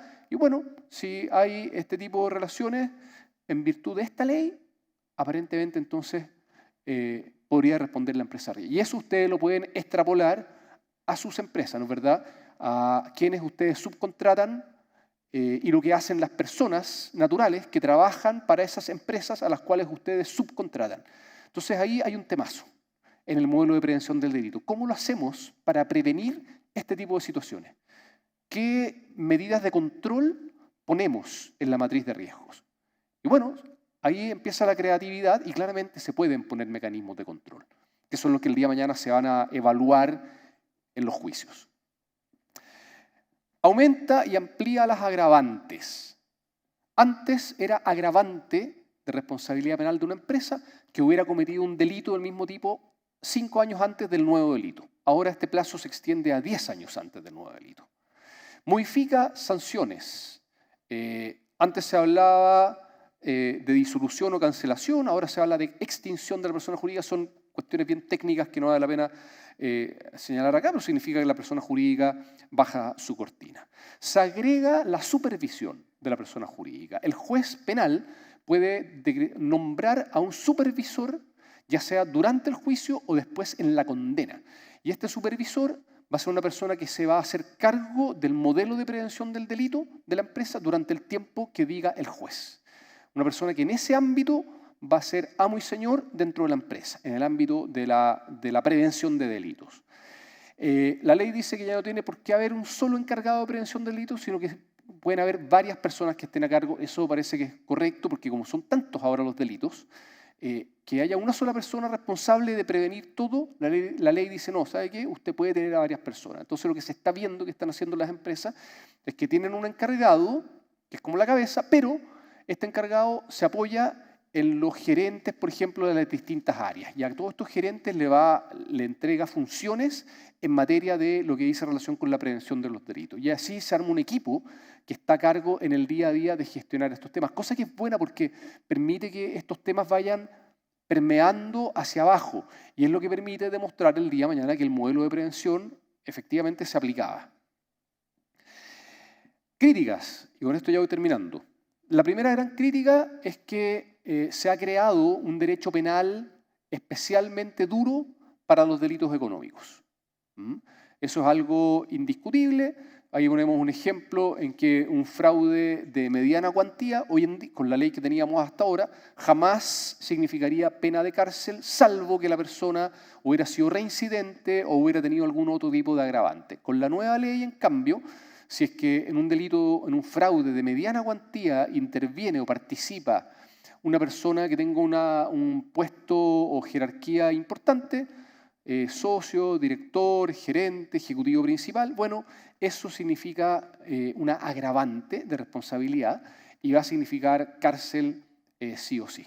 Esto, perdón, también me tengo un minuto acá, generó que al principio mucha gente dijera, oye, es que entonces la nueva ley dice que si es que en la empresa se comete un delito, yo por el solo hecho de ser gerente o ser director me voy preso. Me voy preso yo porque se comete un delito en la empresa, no puede ser, voy a tener que renunciar al directorio, ya no quiero ser más gerente, en fin. No, eso no es así. Lo que dice la ley es que si una persona de estas características, socio, director, gerente, participa activamente en el delito, así lo dice la ley, bueno, en ese caso, para esa persona se le va a aplicar una agravante en la pena, se le va a aumentar la pena. Pero no significa eso que si se comete un delito en la empresa, automáticamente tenga que ser sancionado el director, el gerente. No, eso es cero posibilidad. Para sancionar al director, al gerente, es necesario acreditar que ese director, que ese gerente participó activamente en el delito. Desde ese punto de vista no se vulneran las reglas normales, tradicionales del derecho penal. Pero claro, si tengo alguna de esas categorías, tengo que tener especial cuidado con no participar activamente en un delito, o en el caso de los delitos que se pueden cometer con culpa, bueno, tener mucho cuidado entonces con esas situaciones. Y este tema de este tipo de penas tan altas van a significar que probablemente los fiscales del Ministerio Público, en la primera audiencia que se realiza en un juicio penal, que es la audiencia de formalización de la investigación, que es una audiencia súper preliminar en un procedimiento penal, porque es la audiencia en la cual se le comunica a una persona que está siendo investigada por un delito, y claro, se pueden discutir ahí medidas cautelares, que las cautelares dicen relación con la persona o con los bienes de la persona, los embargos, la prohibición de celebrar actos y contratos, y cuando dicen relación con la persona, las medidas cautelares son la firma mensual, el arraigo, el señalamiento de un domicilio, pero la medida cautelar personal más gravosa de todas es la prisión preventiva. La prisión preventiva, que significa irse para adentro mientras el juicio se está desarrollando. Bueno, con delitos que tienen penas tan altas como esto, uno de los requisitos para poder pedir una prisión preventiva es que el delito tenga una pena alta. Y estos delitos todos tienen penas altas, sobre todo con estas agravantes. Por lo tanto, lo que creemos que va a ocurrir es que los fiscales o los abogados querellantes, en la primera audiencia, en esta audiencia de formalización, van a llegar pidiendo que se decrete la prisión preventiva al imputado. Y si el juez la decreta, bueno, podría ocurrir, muchas veces ocurre, que una persona que ha estado en prisión preventiva, después sale la sentencia y la sentencia es absolutoria. Y tenemos una persona que estuvo privada de libertad en un juicio en el que se declaró que era inocente. Y esa privación de libertad, en Chile al menos, no la devuelve nadie. Hay por ahí un artículo en la Constitución actual que permite alegar o pedir algún tipo de indemnización al Estado, pero en la práctica no existe. Por lo tanto, prisiones preventivas en delitos económicos, me temo que van a aumentar considerablemente, y en muchos de esos casos van a terminar siendo prisiones preventivas injustas. Después, como crítica también, se quiso generar la sensación de que con esta ley se estaba atacando a los grandes grupos económicos, a los dueños del capital, a las personas más ricas de la sociedad, pero lo cierto es que si uno revisa bien la ley, no, los que están siendo más duramente afectados por esta ley son los cargos gerenciales en las empresas. o los directorios, que muchas veces no son precisamente los dueños o las personas más ricas a las cuales se decía que se quería apuntar con esta legislación. Tercera crítica, las atenuantes son sumamente restringidas. Hay mucho menos atenuantes que las que hay en el Código Penal. Por de pronto, la que les decía antes, la irreprochable conducta anterior, que es la típica atenuante que usamos en todos los juicios penales, acá no la vamos a poder usar porque no existe. Vamos a tener que ir al Tribunal Constitucional a decir, señor, esta cuestión es inconstitucional, hay que cambiarla. Estas súper agravantes, lo de la posición, la que hemos hablado tantas veces, de esta posición en la empresa, o cuando, por ejemplo, el hecho haya afectado a individuos que pertenecen a un grupo vulnerable. Este tipo de agravantes van a generar cárcel automáticamente sin ninguna posibilidad de pedir pena sustitutiva. En el 5 y en el 6 hay una crítica a la vaguedad o a la falta de precisión con que están descritos no solamente delitos contra el medio ambiente, sino que también otros tipos de delitos y que, como decía durante la presentación, van a generar una discrecionalidad por los fiscales y por los jueces. Entonces, vamos a entrar en un terreno en que no vamos a saber, por lo menos en esta etapa inicial de esta ley, cómo van a resolver o cómo van a interpretar estos señores estos delitos contra el medio ambiente o estos delitos económicos, porque hay varios que, como les digo, la tipificación no está tan precisa. Entonces, tenemos el temor que ocurra lo que ha ocurrido con el delito de administración desleal, que se incorporó en el ordenamiento jurídico hace unos 4 años atrás, y que si bien era un delito que los abogados penalistas echábamos mucho de menos, que no teníamos, pero la verdad es que se ha prestado también para presionar en muchos temas que son, en estricto rigor, no son temas penales, sino que son temas societarios. A través del delito de administración desleal se logran llevar al ámbito penal, y con eso presionar para lograr negociaciones que no se habrían logrado si no se tuviera la herramienta penal. Creemos que con varios de los delitos nuevos también va a pasar eso y es algo que no es bueno. Las penas, todos los estudios modernos en general dicen que las penas privativas de libertad no cumplen con los objetivos que se piensa que cumplen. No hace que la gente cometa menos delitos. Si se cumple una pena privativa de libertad, al final para la persona no hay ningún aprendizaje, no hay ninguna resocialización. Eso es lo que dicen en general los estudios académicos, ¿eh? Yo a veces tengo mis dudas que así sea, pero es lo que dicen la mayor parte de los estudios. Esta ley va en la dirección contraria. Métale firme con penas privativas de libertad. Se alega también que podría haber una descoordinación en algunos casos sobre conductas que puedan estar siendo perseguidas penalmente y administrativamente en forma paralela. Una conducta que se esté persiguiendo, por ejemplo, a través del Ministerio Público y que también la esté persiguiendo esa misma conducta el Tribunal de Defensa de la Libre Competencia, por ejemplo, la Fiscalía Nacional Económica. Porque se dice, oiga, un mismo hecho no se puede sancionar 2 veces. Y acá resulta que si un mismo hecho se está persiguiendo en forma paralela por 2 organismos y cada uno va a llegar a su propia sanción, eso no se puede. Hay un tema ahí que va a haber que resolver. Bueno, y finalmente esta enorme expansión de la responsabilidad penal de las personas jurídicas, porque si uno mira el derecho comparado, las legislaciones norteamericanas, europeas, como que han ido evolucionando hacia, más que sancionar tanto a las empresas, darles beneficios cuando hacen bien las cosas, como que motivarlas a que hagan bien las cosas, y en cambio acá solamente apuntamos en la dirección de sancionar. Esto es un poco la ley de la zanahoria y el garrote. Nosotros vamos solamente por el garrote, cuando en el extranjero se están yendo más por el lado de la zanahoria. Y con esto termino. Les agradezco la atención. Yo sé que es larga esta cuestión, pero es que es muy larga la ley. Algunos consejos que nos atrevemos a dar. En primer lugar, aumentar la inversión en lo que dice relación con la prevención de delitos. Pasamos de haber tenido 35 delitos hasta el año pasado, aproximadamente, a 230 delitos. Está bien, no hay que hacerse cargo de los 230, pero sí hay que analizar y ver de cuáles nos vamos a hacer cargo. Y eso implica inversión. Hay que gastarse plata en hacer esta pega. Y la plata que se gaste en esto, créanme que es esto en comparación a lo que cuesta, a la plata que cuesta estar vestido después en un juicio penal. Porque los juicios penales son caros desde el punto de vista ya de los abogados ganamos la plata en los juicios más que en cualquier otra parte, ¿para qué decir las multas que hemos visto? Más las privaciones de libertad, más el daño reputacional a la empresa. A la prensa no hay nada que le guste más que poner en primera plana que una empresa importante está siendo perseguida criminalmente, y va a decir si es condenada. Todo ese costo es inmensamente superior al costo que significa hacerse cargo de esta cuestión y armarlo bien armado. Bueno, en segundo lugar, analizar cuáles son los riesgos de comisión de delitos. Lo que les decía antes, hacer este catastro, separar la paja del trigo, levantar el acta correspondiente, eso hay que hacerlo. En tercer lugar, implementar modelos de prevención. Los que todavía no tengan modelos de prevención tienen que hacerlos. Y los que sí los tengan, bueno, tienen que actualizarlos. Hacerse el suizo, mirar para el lado con este tema, hoy día es una irresponsabilidad tremendamente alta, que no podemos, creo que no nos podemos dar el lujo. Hay que implementarlos o actualizarlos. Lo mismo con las matrices de riesgos. Las matrices de riesgos son el corazón de los modelos de prevención del delito. Ahí es donde se hace la pega, que es la pega más larga, tediosa, de identificar todos los riesgos de comisión de todos estos delitos y después asignarles un valor de probabilidad, un valor de impacto, después asignarle los controles, las mitigaciones para de esa forma lograr bajar el riesgo y después designar a quién va a ser el encargado de gestionar cada mitigación, etc.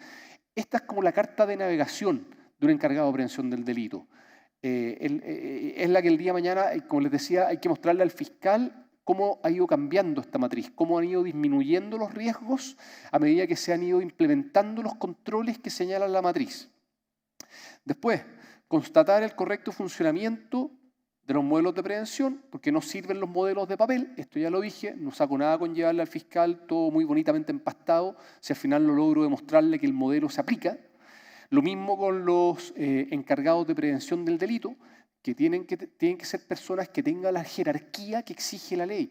El encargado de prevención del delito en sus propios temas no debería pedirle la autorización al gerente general. En sus temas, el encargado de prevención es el amo y señor.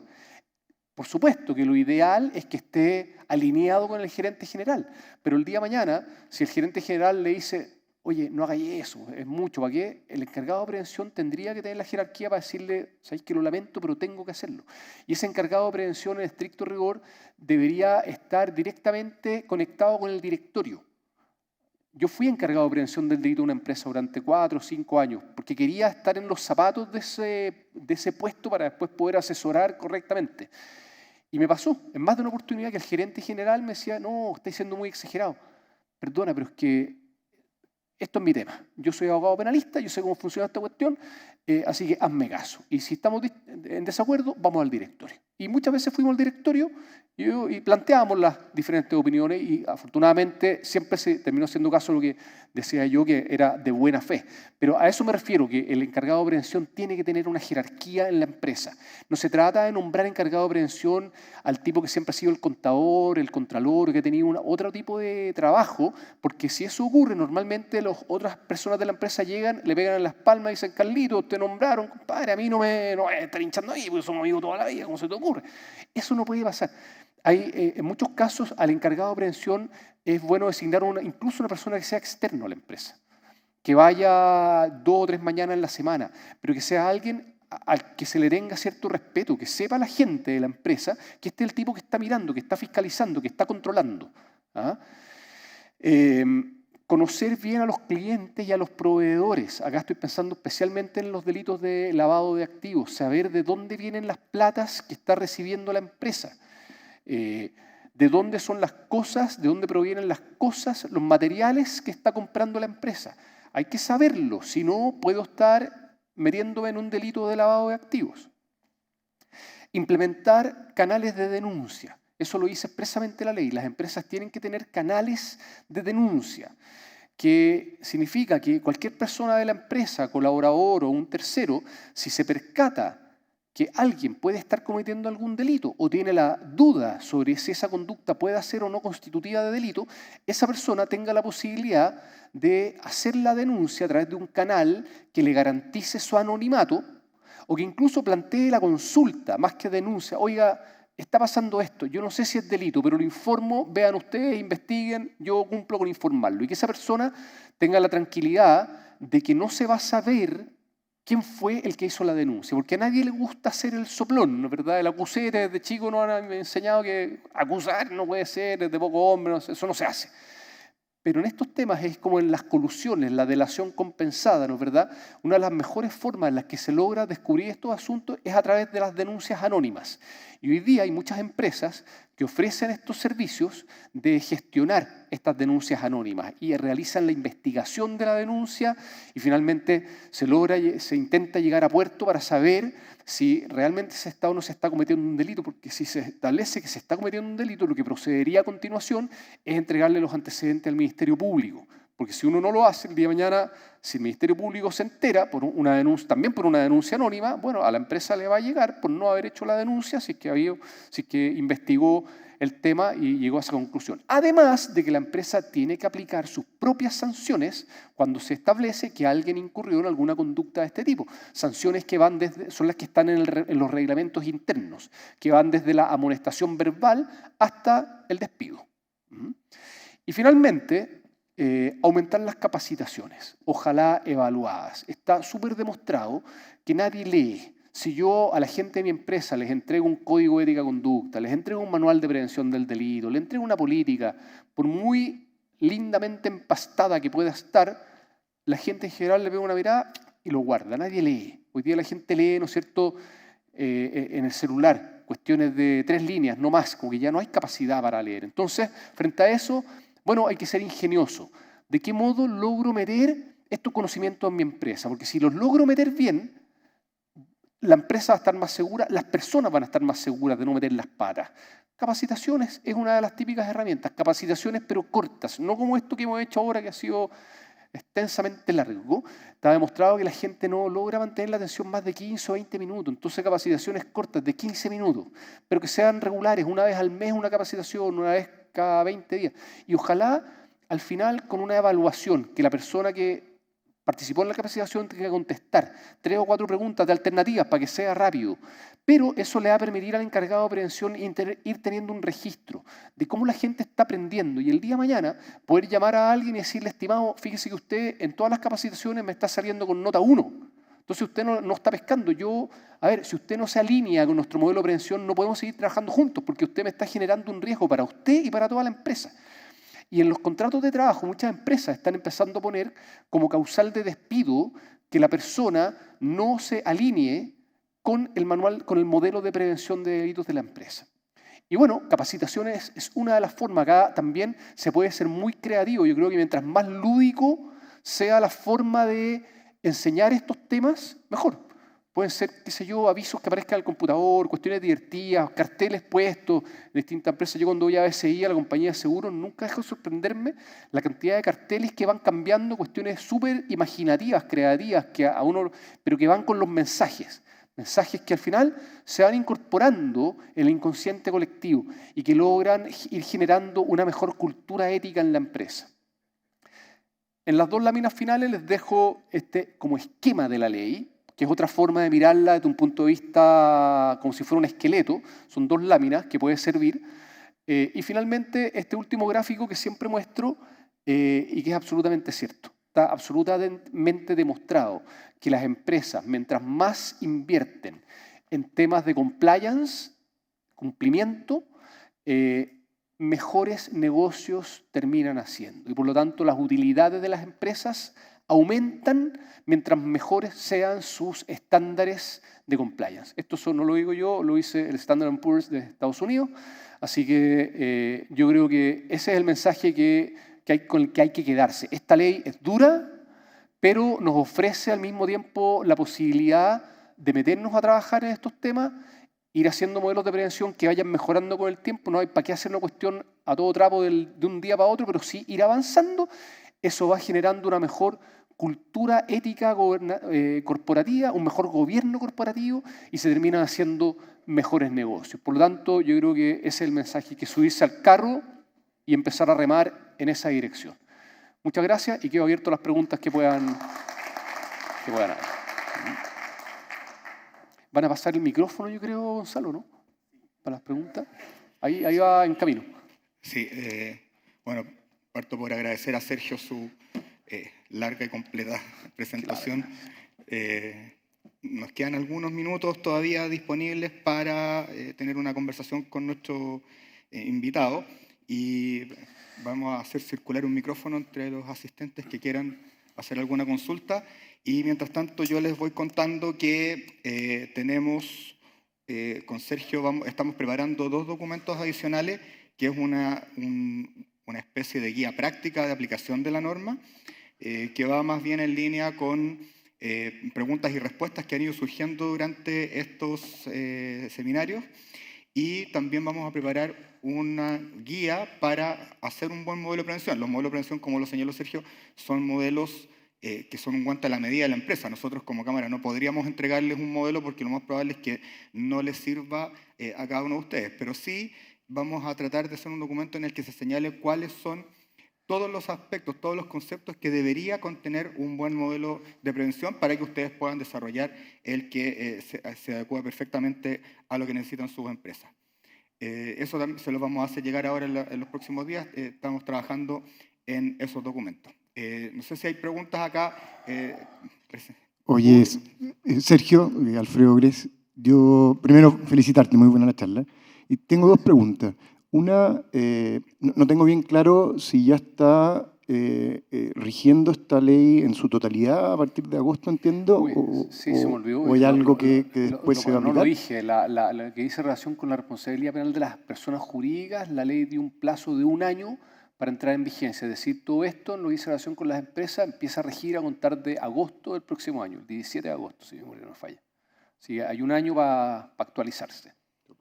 Y la otra que no me quedó clara, y ahí pasó el micrófono, tú comentaste que los directores y gerentes, para poder en el fondo estar involucrados en un delito, tenían que estar activamente involucrados. Eso entiendo que es dolo, ¿no es cierto? Entonces, ¿qué pasa si es cuasi delito, si es culpa? ¿No están involucrados en el delito? La culpa no se sanciona salvo que la ley expresamente diga, mire, en este caso se sanciona la culpa. Por lo tanto, por regla general, la culpa no se sanciona. Es decir, en ese tipo de casos habría que acreditar dolo, que se participó activamente en el delito. Culpa quedaría fuera. Salvo que, insisto, en algún caso en particular, la ley dijera, mire, respecto de este delito, además se sanciona la culpa, que es excepcional en los delitos contra el medio ambiente, en los delitos de accidentes del trabajo. Pero en el resto de los delitos, te diría que casi nunca se sanciona la culpa. Sergio, perdón, una aclaración respecto de la vigencia. Para las personas naturales la ley sí está vigente. Sí, para las personas naturales desde el 17 de agosto de este año está rigiendo. Sí. Sí. ¿Y la querella va siempre por todo el representante legal? No. La querella normalmente uno la dirige en contra de la persona que uno sabe que participó en el delito. Y si no se tiene claro quién es, la puedo presentar en contra de quien resulte responsable. La típica frase abierta. Exactamente. Y ahí la labor del Ministerio Público es empezar a investigar y en esa investigación ir intentando saber, bueno, quiénes participaron. Y ahí se abre el abanico. Puede ser cualquiera. Contra cualquiera, a la larga. Sí. Héctor. Sí. Hola, Sergio. Muchas gracias por la presentación. Acá. Sí. Héctor Hidalgo. Oye, y durita la ley, po. Nos tuviste a todos bien atentos, así que no te preocupes por lo largo. Gracias. Pero sí, me gustaría preguntarte por que has mencionado ahora segunda vez los accidentes laborales. Me preocupa cómo se metió eso dentro de una ley de tema económico, porque de verdad es complejo. Y más encima la responsabilidad sobre subcontratos. Si asociamos esas 2 cosas, se nos genera un problema gigantesco. Hay subcontratos que son permanentes, son fáciles de controlar, entre comillas. Pero, por ejemplo, si a una situación, una obra mía, mando poner un letrero, contrato una empresa, esa empresa me manda un viejo que ni siquiera lo tiene contratado, el viejo se cae, se mata, y la empresa se desentiende. Como en la obra estoy yo pedí que fuera, tengo una responsabilidad directa. Sí. Mira, y cárcel. Yo me temo que se abre ese escenario. A partir de ahora se abre absolutamente. El mismo ejemplo que tú estás poniendo, yo creo que lo más probable es que en un caso como ese, el familiar del señor que se murió presente una querella tanto en contra de la empresa que lo había contratado él, pero también en contra de la tuya, si es que la empresa de él era subcontratista tuya, probablemente la querella va a ir para allá y de hecho va a buscar ir donde el que tenga las espaldas más grandes, ¿no es verdad?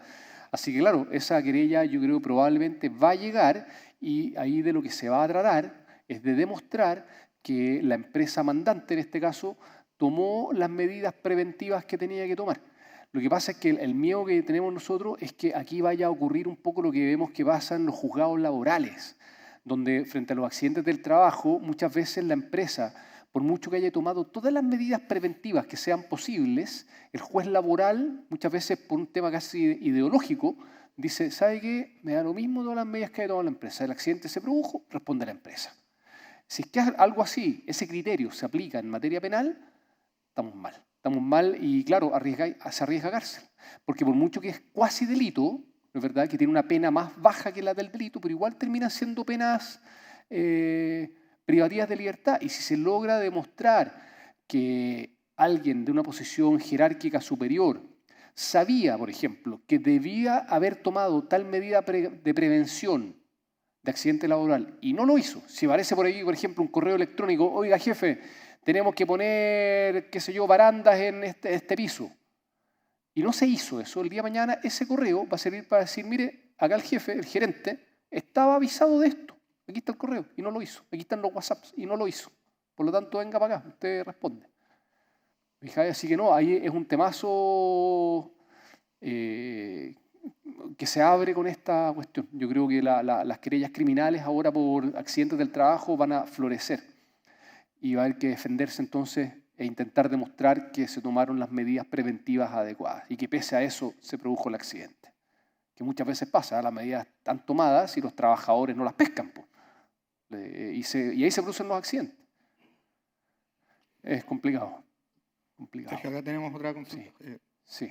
Sergio, sí, muy buena la charla. La verdad es que el tiempo se pasó volando, así que se pasó bastante rápido. Muchas gracias. Yo tengo dos consultas. Uno, tú mencionaste algo de derecho comparado y hablaste de que probablemente la línea iba en otra dirección, pero hay un análisis un poquito más completo. O sea, estamos muy lejos, estamos muy cerca. ¿Nos parecemos a quién?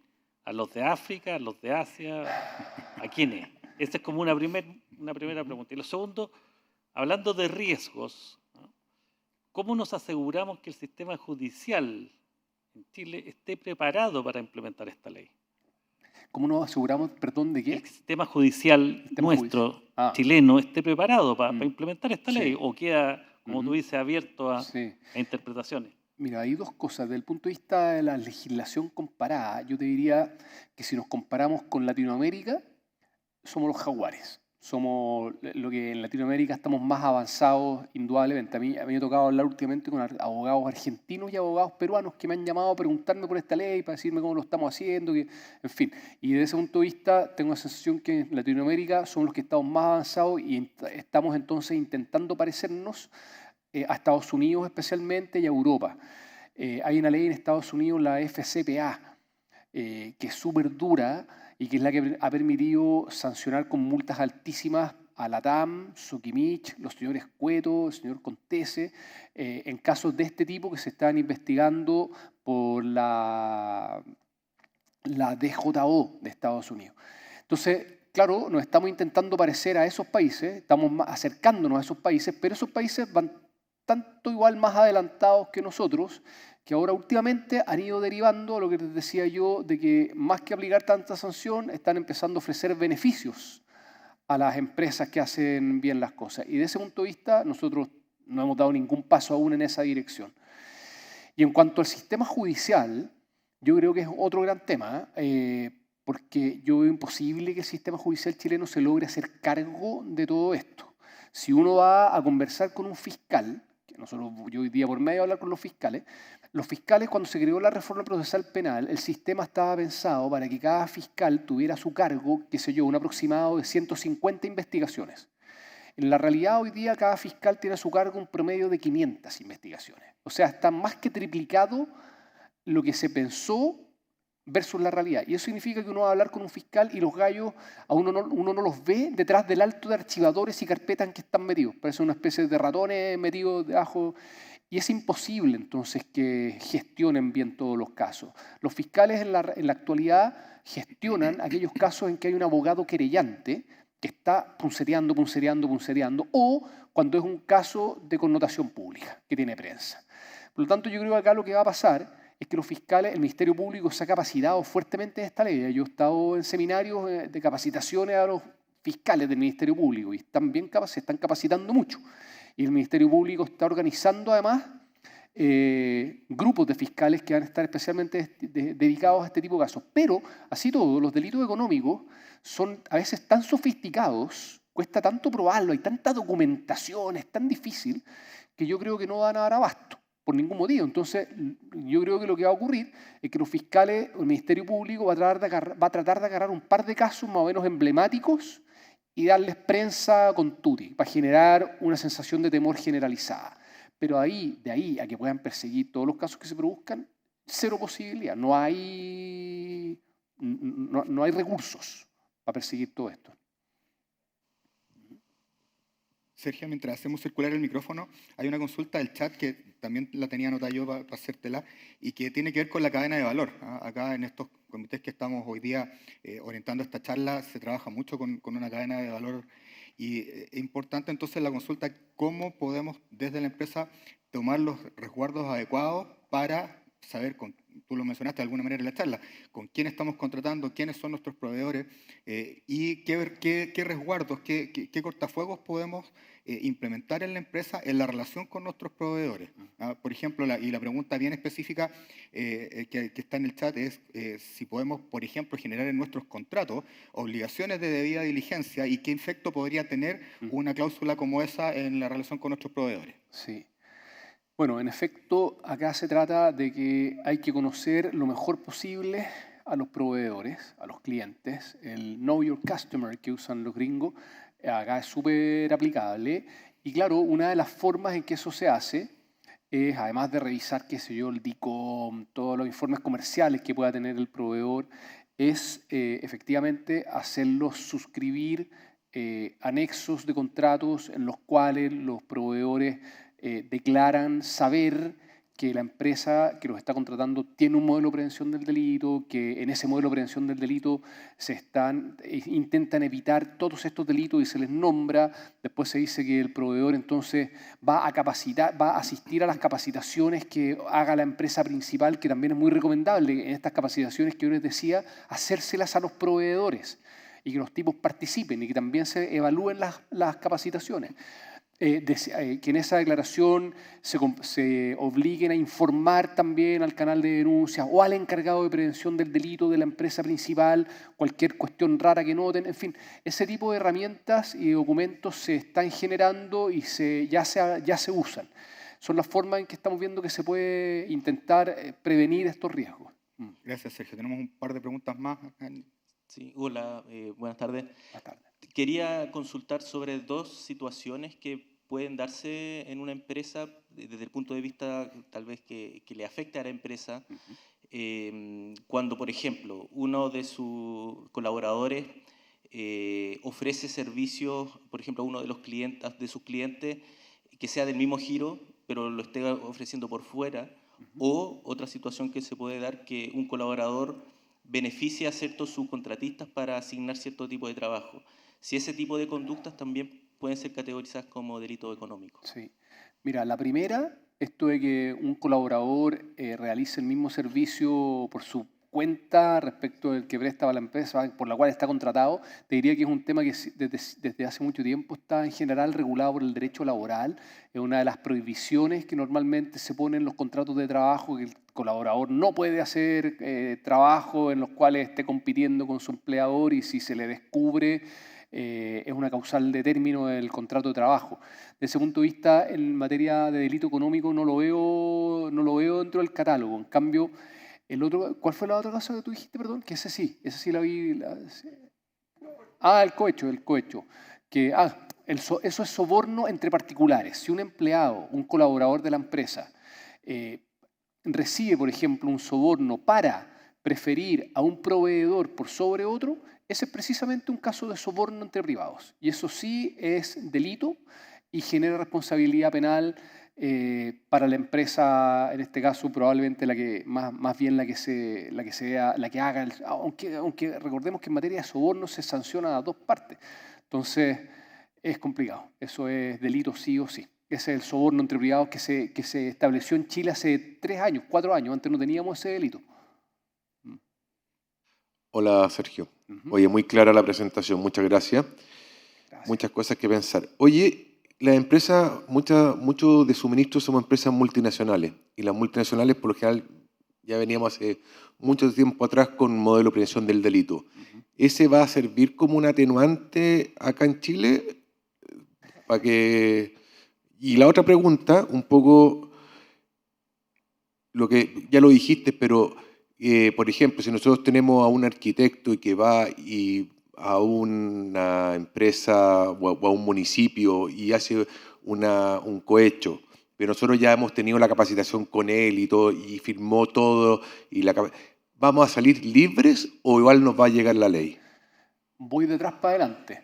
En un caso como ese, probablemente, si es que esa conducta se empieza a investigar en un juicio, probablemente van a llamar a la empresa como posible responsable, ¿verdad? Como imputada. Y ahí de lo que se va a tratar va a ser de demostrar que la empresa tiene un modelo de prevención del delito y que este arquitecto fue capacitado, que hizo una evaluación, etc. Si el tribunal, si el juez el día de mañana dice, ¿sabe qué? Usted hizo la pega y este señor, no obstante que usted hizo bien la pega, burló los controles y cometió un delito, la empresa no responde. Ese deberá ser el criterio, la forma correcta de aplicar, pero lamentablemente va a significar que la empresa igual tenga que defenderse, ¿no es cierto?, que figura en principio como imputada y que tenga que defenderse y demostrar que hizo esa pega. Y en relación a que el modelo venga desde la matriz extranjera, yo te diría que funciona en la medida que tú le demuestres nuevamente al fiscal y al tribunal que ese modelo que viene de afuera, en la práctica en Chile sí se aplica. ¿Cachai? Que ustedes han tenido capacitaciones sobre lo que dice el modelo, que tienen acá, ojalá que tengan acá un encargado de prevención del delito, en fin, da lo mismo que venga de arriba, pero que haya algo que en Chile se aplique, sí sirve, sí sirve. Sergio, mientras llega el micrófono acá abajo, una consulta que ha salido en los 3 talleres y tiene que ver con el financiamiento de proyectos. Por ahí hay algunos comentarios que han dicho que hasta el banco o el fondo de inversiones que financia un proyecto podría haberse involucrado eventualmente en algún tipo de conducta en la medida que esté financiando proyectos que puedan cometer delitos contra el medio ambiente o los que hemos visto ahora durante la mañana. Mira, eso yo creo que es una cuestión que habría que estudiar con harto detenimiento. En principio me parece que no. A alguien que simplemente financie un banco, algo así, yo te diría en principio tengo la sensación de que no. Pero en esto la creatividad de los abogados el día de mañana es inconmensurable. O sea, yo no me resulta difícil pensar que el día de mañana una querella pueda dirigirse también en contra del banco que financió el proyecto que produjo una contaminación ambiental. Y quizás entonces sí va a ser conveniente o evaluar al menos por los que financian proyectos hasta qué punto es necesario que sepan bien cuáles son los riesgos del proyecto que van a financiar. En principio lo veo difícil. Pero como te digo, la creatividad de los abogados, más la posibilidad que en Chile además, a diferencia de lo que ocurre en Estados Unidos, o la otra vez me tocaba ver un caso en Londres, me tocó, en que allá, en estos países, para presentar una querella, el fundamento tiene que ser tan bueno, porque de lo contrario, si es que después se estima que la querella fue como un tiro a la bandada, la sanción económica que te llega de vuelta es tan grande que allá la gente se lo piensa 4 veces antes de iniciar una acción legal. En Chile, en cambio, no. Acá podemos tirar querellas y demandas y si no llegan a buen término no pasa nada, en general. Entonces, yo creo que es un tema que va a haber que revisar con cuidado. Hola, Sergio. Sí. Oye, gracias por el tiempo, el conocimiento, la verdad que muy atingente, pero con relación a lo que es el tema laboral, que es más de hechos que de derechos. Pasa que el artículo del 184 es súper específico. El empleador tiene que hacerse cargo de hasta el infinito y más allá. Sí. Con esto, creo que el más allá se extiende como 5 pueblos más. Entonces, aquí sí que estamos casi amarrados de mano porque ya los papeles no van a alcanzar, Claro. las firmas no van a alcanzar. Entonces, ¿cómo quedamos? Sí. Mira, ahí donde yo comentaba que espero que los tribunales criminales, los juzgados de garantía y los tribunales orales en lo penal sepan aplicar un criterio correcto, porque acá la ley dice que tiene que haber una falta a la previsión de a los deberes de previsión, algo así es la frase que usan, ¿no? ¿Verdad? Está por verse cómo los tribunales van a interpretar esa frase. Y yo creo, como tú dices, que en materia laboral ocurre eso, que los jueces quieren que la empresa cubra hasta el infinito y más allá. Y que da lo mismo lo que la empresa haya hecho, el juez laboral siempre va a considerar que la empresa tiene que pagar. ¿Cachai? Eso es algo que esperamos que no ocurra en materia penal. En materia penal, en teoría, los estándares son más altos, son más exigentes. Y sancionar penalmente requiere un estándar de prueba mucho más alto que el estándar de prueba en materia laboral o en materia civil o en materia comercial. Y desde ese punto de vista, sí creemos entonces que debería esta frase aplicarse con un criterio más correcto y realmente ver si la empresa tomó las medidas que debió tomar. Y si las tomó, bueno, entonces no tener responsabilidad penal. Pero es algo que está por verse. Disculpa que me repita, pero Sí. tiene que ver con lo mismo. Me preocupa de sobremanera esto último, porque estamos acostumbrados nosotros como empresarios a tratar en los juicios laborales, tal vez, incluso en temas tributarios, pero hoy día nos estamos acercando a un mundo más desconocido, que es como de películas, y el tema penalista, lo vemos en las noticias, y vamos a tener que contratar ahora, no sé, servicios de abogados también en esa línea. Entonces, lo que me preocupa es, más que preocuparme, es qué recomendaciones nos das tú hoy día, más allá de las que pusiste, ¿no es cierto?, de lo que tenemos que hacer como empresa, es qué tenemos que hacer como empresario para, no sé, ver esto que vamos a llegar a un juicio por una mala intención a lo mejor, y quizás que paguemos algo que no tiene nada que... Como estamos acostumbrados de repente a pagar cuestiones que no corresponden, se equivocó el administrativo en hacer un papel y tuvimos que pagar una indemnización gigante ya, y listo, ya, pues, asumimos. Pero esto es gravísimo, o sea, es otra cosa. Sí. Mire, yo creo que acá, por una parte, lo que les decía también en algún momento, ir dejando constancia escrita de todos los pasos que ustedes vayan dando para intentar prevenir estos temas. Entonces, por ejemplo, en materia de accidentes laborales, en alguna parte, cuando se hace la preselección de los delitos que van a formar parte del modelo de prevención del delito en la empresa, dejar expresa constancia ahí que se está considerando dentro del modelo de prevención los accidentes laborales de partida. Ese es el puntapié inicial. Y después de eso, cuestión que se me ocurre en este minuto, ahora, y que le hemos hablado en realidad en otras oportunidades, analizar bien nuevamente cuáles son los riesgos de accidentes laborales que tienes en tu empresa.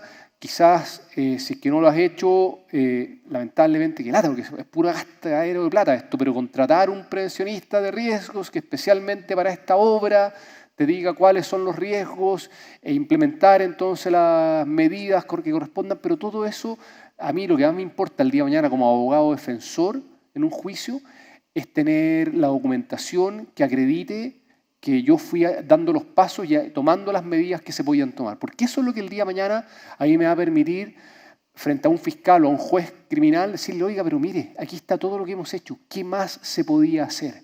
Hay un dicho en derecho que dice, a lo imposible nadie está obligado, que es un dicho general en realidad, pero en derecho se aplica. Y yo eso se lo puedo decir el día de mañana a un juez. Oiga, mire, señor juez, tú un prevencionista de riesgo, que es un profesional, lo pagué, lo contraté, me levantó todos los riesgos, tomé todas las medidas que están indicadas acá. ¿Qué más puedo hacer? Ahí la respuesta a un juez debería ser, es verdad, usted hizo lo que tenía que hacer. Lamentablemente el accidente se produjo. Usted no responde. Esa debería ser, creo, el criterio. Y los jueces laborales, o sea, criminales, afortunadamente, creo que no están tergiversados como sí están los jueces laborales en estos temas. ¿Ah? Pero, pucha, que lata tener que decirlo, pero creo que sí, va a haber que tomar más medidas de precaución, va a haber que tener más registro de todo lo que se ha hecho e ir guardando todo eso para el día de mañana poder usarlo en caso que sea necesario. Sí. Gracias. Sergio, con respecto a lo que dice Héctor, claro, se viene como cuesta arriba, pero creo que lo dijiste tú también la otra vez, corrígeme, pero hay que mirar el lado positivo también, o sea, nos va a hacer preocupar de tener mejor gente, tener mejores proveedores, tener mejores clientes y al final cuando uno se mete en este círculo, se mete en un círculo virtuoso, que hoy día suena difícil, pero creo que al final vamos a tener una mejor sociedad si lo hacemos bien, digamos. Y contra la naturaleza humana no tenemos nada que hacer, o sea, Sí, eso. claro. Oye, pero una pregunta con los costos. Yo no sé cuáles son los términos precisos legales, pero si a mí me demandan, ¿verdad? O presento una querella, cualquier señor, bueno, tú, porque no sabes que este gallo lo voy a demandar. En algunos juicios o en algunos casos uno puede contrademandar o si la demanda es injusta, yo puedo demandar por los costos que me hizo incurrir. No sé si no tengo las palabras exactas. Aquí corre eso también, porque eso también puede ser un atenuante a que alguien diga, no, espérate, o sea, no voy a demandar por cualquier cosa porque me puede llegar de vuelta y me va a tocar pagar el estudio de ustedes, que no debe ser, debe ser barato. Claro. Mira, en materia de juicios civiles, claro, eso funciona. Cuando uno lo demanda civilmente, uno puede presentar de vuelta, además de la contestación de la demanda, yo puedo presentar una demanda reconvencional, que es una contrademanda. Eso en materia civil siempre ha funcionado. En materia penal es más difícil. En materia penal, lo que establece la ley es el delito de calumnias. Calumniar significa imputarle a otro un delito determinado pero falso. Significa que yo presento una querella en contra de una persona imputándole un delito que yo sé que no ha cometido. Eso es el delito de calumnia. Esa es la única herramienta que tenemos en Chile para enfrentar querellas injustas. Y la verdad es que, lamentablemente, es que decirlo, pero es muy difícil de configurar. Es decir, normalmente, por eso decía antes que en Chile es como gratis querellarse, no perdís nada. ¿Cachai? A diferencia de otras legislaciones. Esta cuestión que me tocó ver otra vez de Inglaterra era impresionante los costos económicos de presentar una demanda que no tuviera buen fundamento. Para qué decir una cuestión penal. Sí, pues, equilibrio, efectivamente. Eso no lo tenemos en Chile, lamentablemente. Sergio, estamos llegando al final, ya estamos pasados en el tiempo, pero hay una pregunta, si es que pudieras ahondar brevemente en el soborno entre privados, y en particular está la consulta sobre los contratos en caso de adjudicación de obra, cuál es el rol del administrador de la obra y si la empresa puede tomar acciones contra el administrador de la obra en caso que haya incurrido en un soborno entre privados. Absolutamente. El soborno entre privados está tipificado, como decimos los penalistas, como que un colaborador de una empresa reciba dinero para elegir a un determinado proveedor. Y eso, como hemos dicho, sanciona a las dos partes, ¿no es verdad? Al que paga y al que recibe. Bueno, eso también puede generar la responsabilidad penal para la empresa. Por lo tanto, si un administrador de obras participa en esta conducta, está cometiendo el delito. Y le puede generar la responsabilidad a su propia empresa si es que, claro, es que hoy en día es muy fácil, mucho más fácil gatillarle la responsabilidad penal a la empresa. Y va a ser probablemente a las dos empresas. ¿Ah? Ahora, la que podría zafar, diciéndolo en términos coloquiales, sería quizás si es que la empresa en la cual trabaja este sujeto dijera, oiga, pero es que por el soborno que hizo este señor, yo terminé pagándole a un proveedor más caro. Por lo tanto, el soborno de este señor, claro, para él fue bueno, a él le generó una plata, pero yo como empresa, gracias al soborno que recibió él, terminé contratando a un proveedor más caro. Por lo tanto, este delito a mí como empresa me produjo un perjuicio. Bueno, si eso es así, esta empresa no responde, porque si el delito le genera un perjuicio a la empresa no tiene responsabilidad penal. Pero en caso que no haya ese perjuicio, sí puede responder la empresa. Así que ese tipo de conductas, y esas son las que normalmente se pesquisan a través de las denuncias anónimas. Esas son las denuncias anónimas que uno muchas veces recibe. Oye, ojo, están pagando ahí, compadre, para seleccionar esos gallos. Y ahí se empieza a seguir el hilo. No veo más manos levantadas acá, tampoco tengamos más preguntas en el chat, y como ya estamos muy pasados en la hora, vamos a cerrar nuestro taller. Les agradecemos infinitamente que se hayan quedado. Le damos un aplauso a Sergio. También despedimos a nuestros más de 50 socios que siguen conectados. Eso refleja el interés de la presentación, y los dejamos invitados para un próximo taller que les vamos a estar avisando oportunamente. Muchas gracias, hasta luego. Muchas gracias.